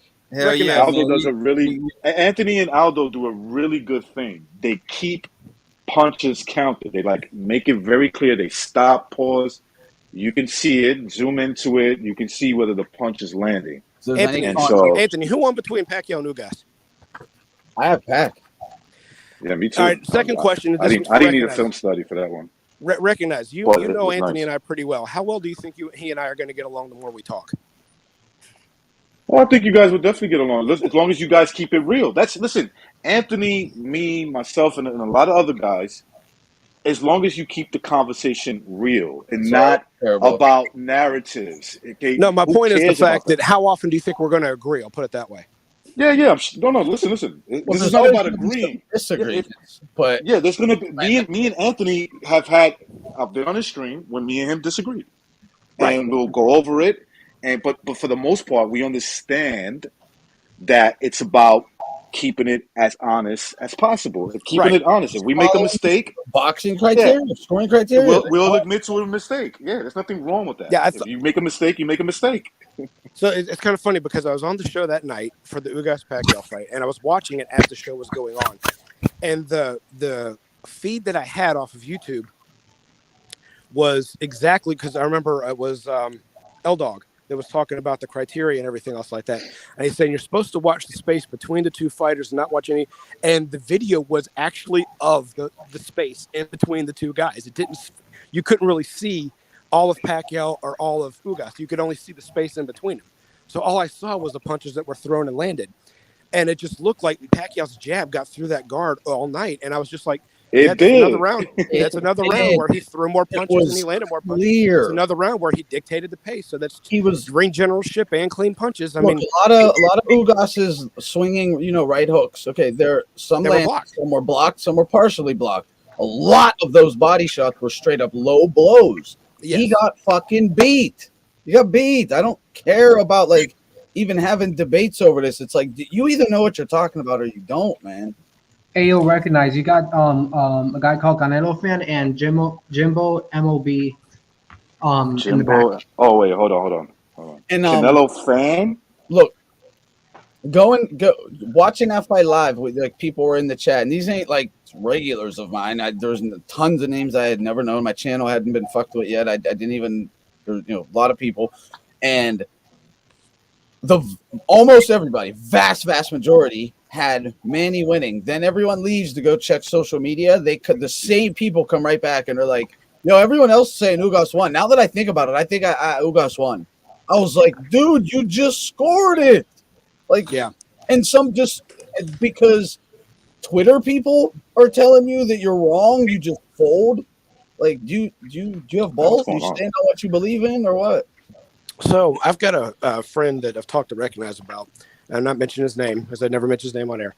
For years, he was talking about how Whitaker won the De La Hoya fight, saying for years how it was he saw. Finally got him to watch the fight on mute, but I got him to watch the HBO telecast so he could compare what he saw with Harold Letterman, because I had the same card as Harold Letterman. I don't think Harold Letterman's always right, but I think he scored that one right. Card? Sure enough, when he was done, he calls me the next day. He goes, I've been saying for all these years that, Whitaker should have won. He's like, I can see your point now. All you got to do is Oscar won. Mm-hmm. Yeah, Oscar won that fight.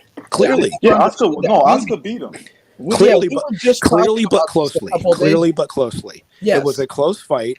It was competitive to the fact that he made Oscar look bad, similar to the way Jacobs made Triple G look bad.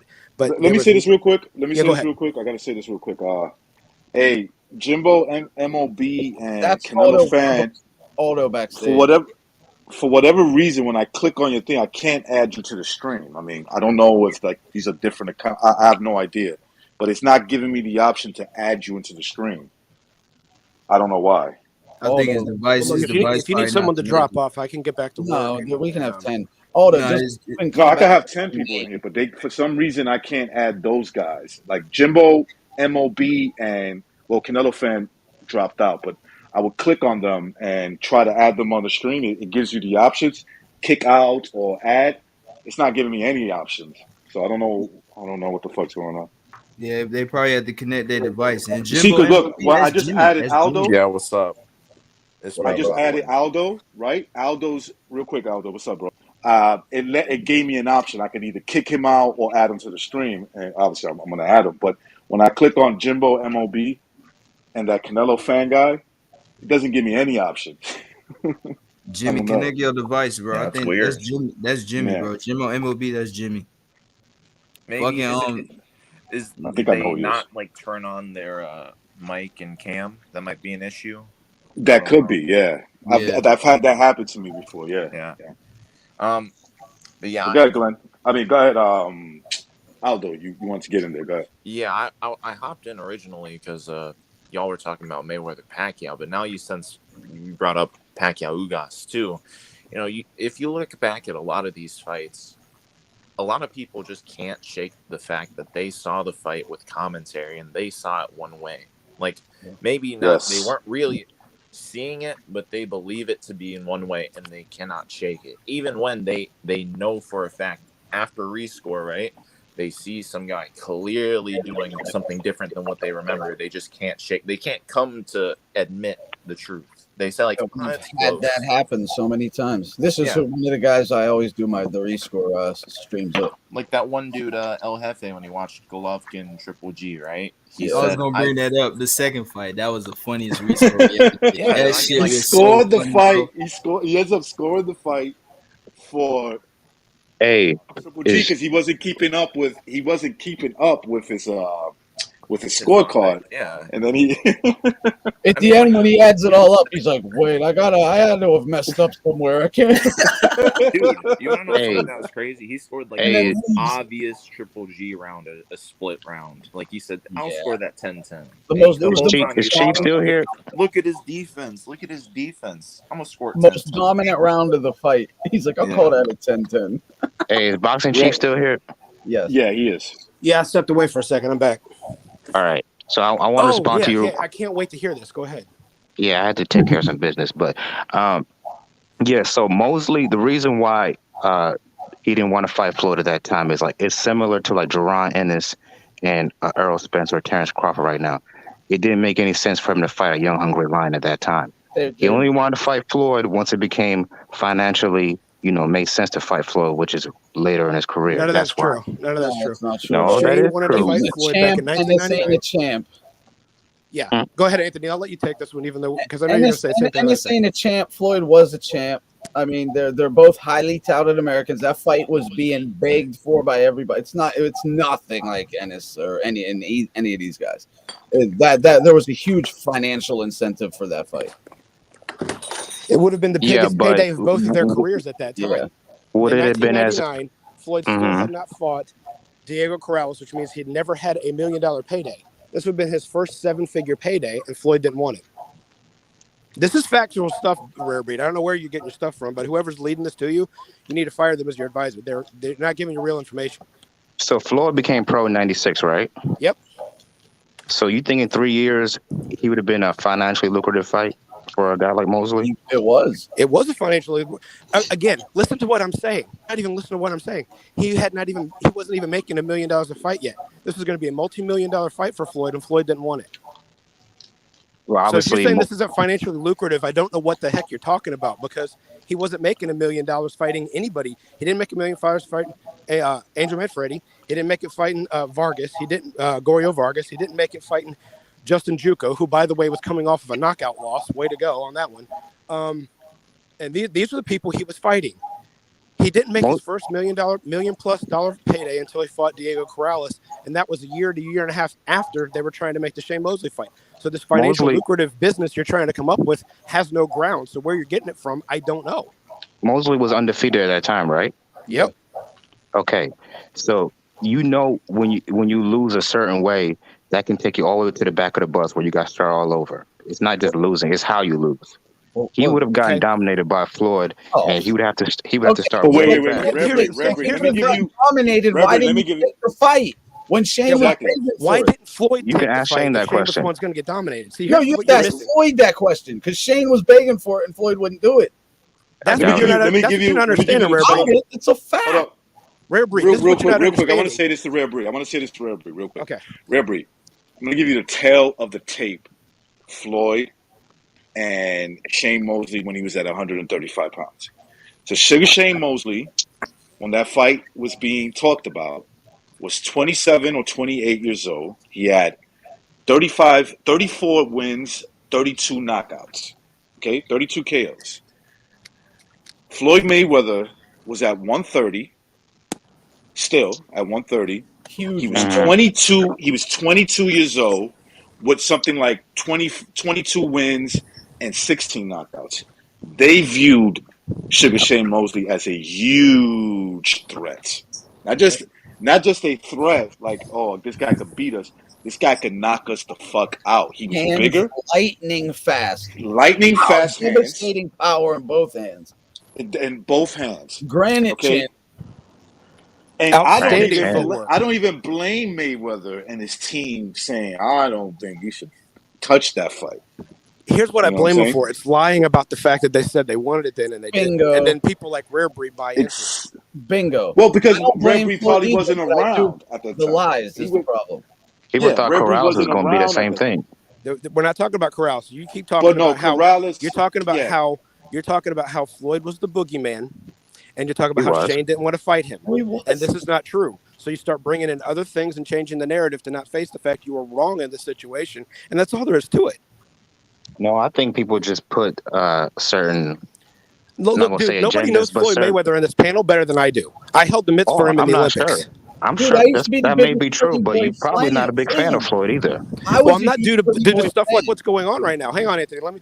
It's because of stuff like this, because he lies about it, and then people like you believe it, and then I'm getting in an argument with you because you don't know what you're talking about. It's the reason I quit fucking with him too. Literally. No one was a bigger fan coming out of the Olympics of Floyd Mayweather than me. I was the one calling him the Hamid beater. Yeah. They never fought due to Hamid not wanting to move up, and partially because I don't think either side really sat down to negotiate. They were at different stages of their career, but I was for Floyd at that point as I was for Charlo when he first beat Brundage. Yeah, he beat Brundage. He was supposed to beat Brundage. That wasn't impressive. It was how he beat Brundage that was impressive. It was how he gave himself space and didn't smother himself. I loved the way he did that. His career's been a disappointment since then. Floyd's career was only a disappointment to me because of how he manipulated people like you into thinking the fact that nobody wanted to fight him when he was the one walking away from a lot of these contracts. He really did, man. I promise. That's why I quit fucking with him too. I was like, when will I ever see? I remember sitting on the couch watching him fight. I can't remember who it was exactly, but I'm like, man, am I ever gonna see Floyd in the big fight? Like, he just turns them all down, and even the commentators were talking about it. That's why I was like thinking, like, is this? That's why he ended up hating HBO. That's why he hated HBO. Yeah, because they didn't sign him right. He felt that he didn't have to get a premier fight to get signed to a big contract. He forgot the fact that Roy Jones fought James Toney to get signed to a big contract. De La Hoya didn't have to fight anyone in particular because he had a built-in audience, and Floyd thought he was just as big a star. He wasn't. He needed that premier fight, so he wanted to pick that premier fight. And the Corrales fight turned out to be it, and congratulations to him. But one, he and his own manager admitted the fact they picked that fight at 130 versus 135 because they knew they would weaken Corrales. His own manager said that was the reason why they did that. So that's actually a published fact. And two, in 1999, well, there you go. You can't make everybody happy. There's always something. Wait, hold on. Stop your crying. Let me address this Act real like quick. an adult. Act like an Wait, adult. hold on. Let me address this comment. Let me address this comment from Jimbo. Jimbo, first of all, I don't know what it is, man. I click on your icon. It doesn't allow me no options to have you on. It's weird. But he says something right here. Salute Uncle Recognize in the panel. I'll try jumping on again. Floyd also ducked prime undefeated Cotto and claimed it can't happen because I remember this. Cotto lived in Puerto Rico, and let's not even mention Margarito. Now, oh my God. This is something. Wait a second, Red Bree. Listen, Red Bree, I don't know your age, right? But these are events 24. that happen. Okay, so 24. This is why. Okay. So, Red Bree, you're 24 years old. A lot of this stuff that we're talking about, you were super young. Okay, born. I'll say this much. But real quick. I'm sorry, Gerson. I'm gonna let you go right after this.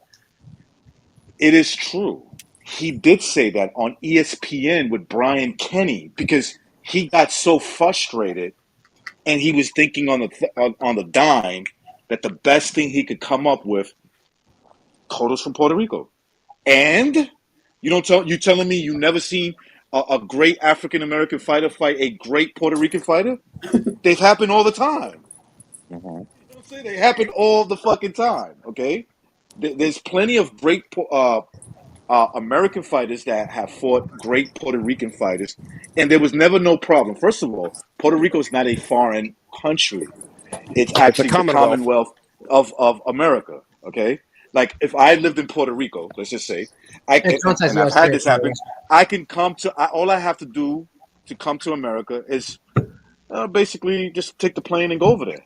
That's it. Whether I decide to live homeless or living in a and Floyd's a boogeyman. Like, who avoided him? You got to be a boogeyman. You got to be avoided by a bunch of people. So who are these guys?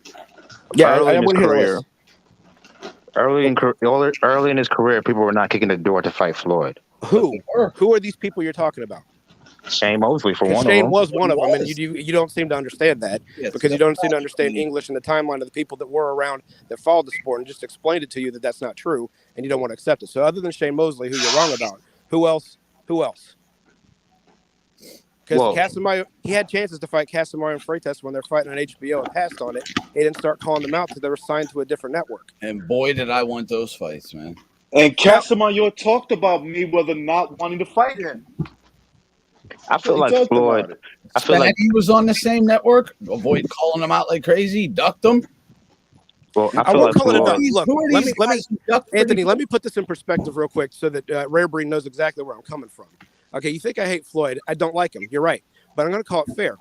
There we go. By the time Freitas and Casamayor were of levels to be called out, in other words, by the time he recognized their names and started following the sport other than himself, they were contracted to a different network.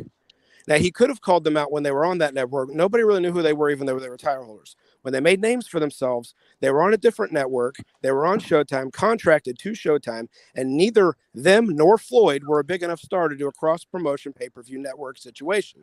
I don't completely fault him for that unless he would have taken them on earlier, and I have to admit that his haters, me not being the one that you think I am, would have detracted from that.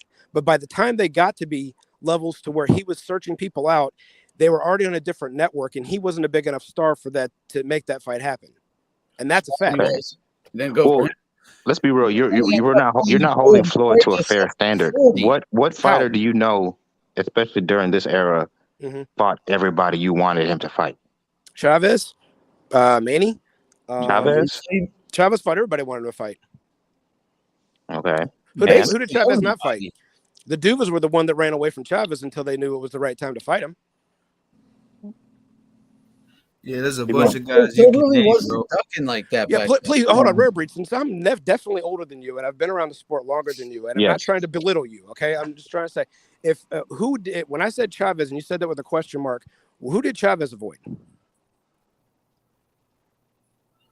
I never said anything negative about Chavez. No. You said it with a question mark, so I was questioning why you said it that way. I wasn't trying to question. I think he just was wondering why you went back that far, right? Or yeah, but I was saying like okay, during Floyd's era. I don't consider Chavez Floyd's era. Manny fought everybody. Okay. In this era, this is a different era. This is an so era. If you're talking about Floyd's era, Manny fought absolutely everybody wanted him to fight. Absolutely everybody. And let me see. Marquez fought everybody wanted him to fight. Barrera fought everybody wanted to fight. Morales fought everybody wanted to fight. Sugar Shane Mosley. Sugar Shane Mosley. Oscar De La Hoya. Oscar not only fought everybody. Oscar fought everybody at their best. Yeah, now, that's one guy I agree with. He may not have beat them all. Oscar fought everybody, but he fought them at their best. It wasn't a big thing back then, man. You really have to think about. You can say that Manny didn't fight everybody at their best because Oscar wasn't as best, and neither was Shane. You're absolutely right. Same with Floyd, because neither Oscar nor Shane, nor there's a lot of things I could say about Floyd, about where he didn't fight them at, because he didn't fight Hatton at his best weight class. He fought him at 147 versus 140. We already knew. You don't honestly think, but let's be real. You don't honestly think any version of Hatton is beating Floyd, do you? Well, I'll just hold on. If the narrative is wait a minute. If the narrative is fighting the guys at their best in their best weight classes, then what I said was factual, regardless of who would have won. Well, and let's even just remember the fight. The first 6 rounds, Hatton was whooping his ass. He was winning the fight. Oh my God! This is a fact. Cortez then jumped in and stopped fucking Hatton from even infighting, forced him to fight on the inside. That's when Hatton bent over, smacked his ass to the crowd, saying, "I'm being fucked." Well, Anthony, we know who you were rooting for during that fight. What does that matter? That doesn't matter. It does matter. It does matter because you view it from a certain viewpoint. You wanted. What did I say? Look, this is what happened. You guys wanted Floyd to lose during his career, but it didn't happen. Hold on, one at a time. What did I say that's a lie? You wanted Floyd to lose during his career. That's why you want to take certain fights, because you thought he might lose, but he wasn't going to lose either. Anthony, yeah, let's let him. He's undefeated. He's the greatest fighter of his era. Those are the facts. Arguably. Your opinion. Undefeated. Greatest fighter. That's your opinion. Here's a fact. He lost to Logan Paul. That's a fact right there. Well, another fact, Logan Paul gave him a tougher fight than your boy Pacquiao. See, now you're trying to pull the your boy thing. Here's the thing, bub. Here's the thing. All right, when you grow up, and you actually start to really study the sport, you're gonna learn a few things. And one of the things you're gonna learn is the fact that there are fighters that fight each other head to head, and oftentimes the other fighter still gets ranked ahead of him. Most of the rankings nowadays, even though Ray Leonard has 2 wins over Roberto Duran's ranked higher. And many of the rankings, some people's list. I'm not done. But he's giving you hold on, Bryce, too. Remember, he's giving you an example of a guy who lost twice to an opponent, and when they come to the all-time list, is ranked higher than him. I understand what he's saying. He's saying that Duran had a better legacy, and you can argue Pacquiao has a better. You can argue Pacquiao has a better legacy than Floyd in terms of achievements. Rare breed. But That's but that. Okay, hold on, Rare breed. Let me finish. That's my point. Like, okay, officially, Floyd. Look, let me and you disagree on the performance. Okay, me and you uh disagree on the performance, but officially, you're right. He beat Pacquiao. But there are people that still rank Pacquiao higher. And you gave an example where they ranked a guy like Duran higher than Sugar Ray Leonard, higher than a guy like Marvin Hagler, higher than a guy like Tommy Hearns. These are guys who beat him. Okay, these are guys who beat him because of the what you just said, the legacy. If you go by Duran's legacy, Duran's first title he ever won was at 135 pounds. Then he went up to 147 and became a welterweight champion. Then he went to 154 and became a junior middleweight champion. Then he went to middleweight and beat the guy who knocked him out in 2 rounds. You get what I'm saying? but So, but wait. so what my point is that legacy, and that's all I think I've tried to explain to you. Legacy and a head-on are two different things. They just are, bro. And how You know, can you you could be beat. the greatest fighter ever when you never beat a primed up A-level fighter at their best weight? Not one. Who's okay? Who's Pacquiao's best win in their prime?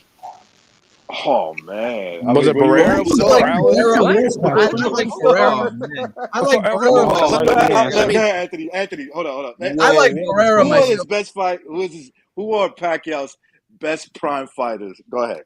I like That he Barrera beat. myself. I mean, he beat him in his backyard, pound for pound, number 2. He's the man in his prime. Pacquiao just comes out of nowhere and mollywops, dude. Okay, can I answer that? Do you honestly think Barrera beats Floyd Mayweather? That don't matter. That's not even the point. Okay.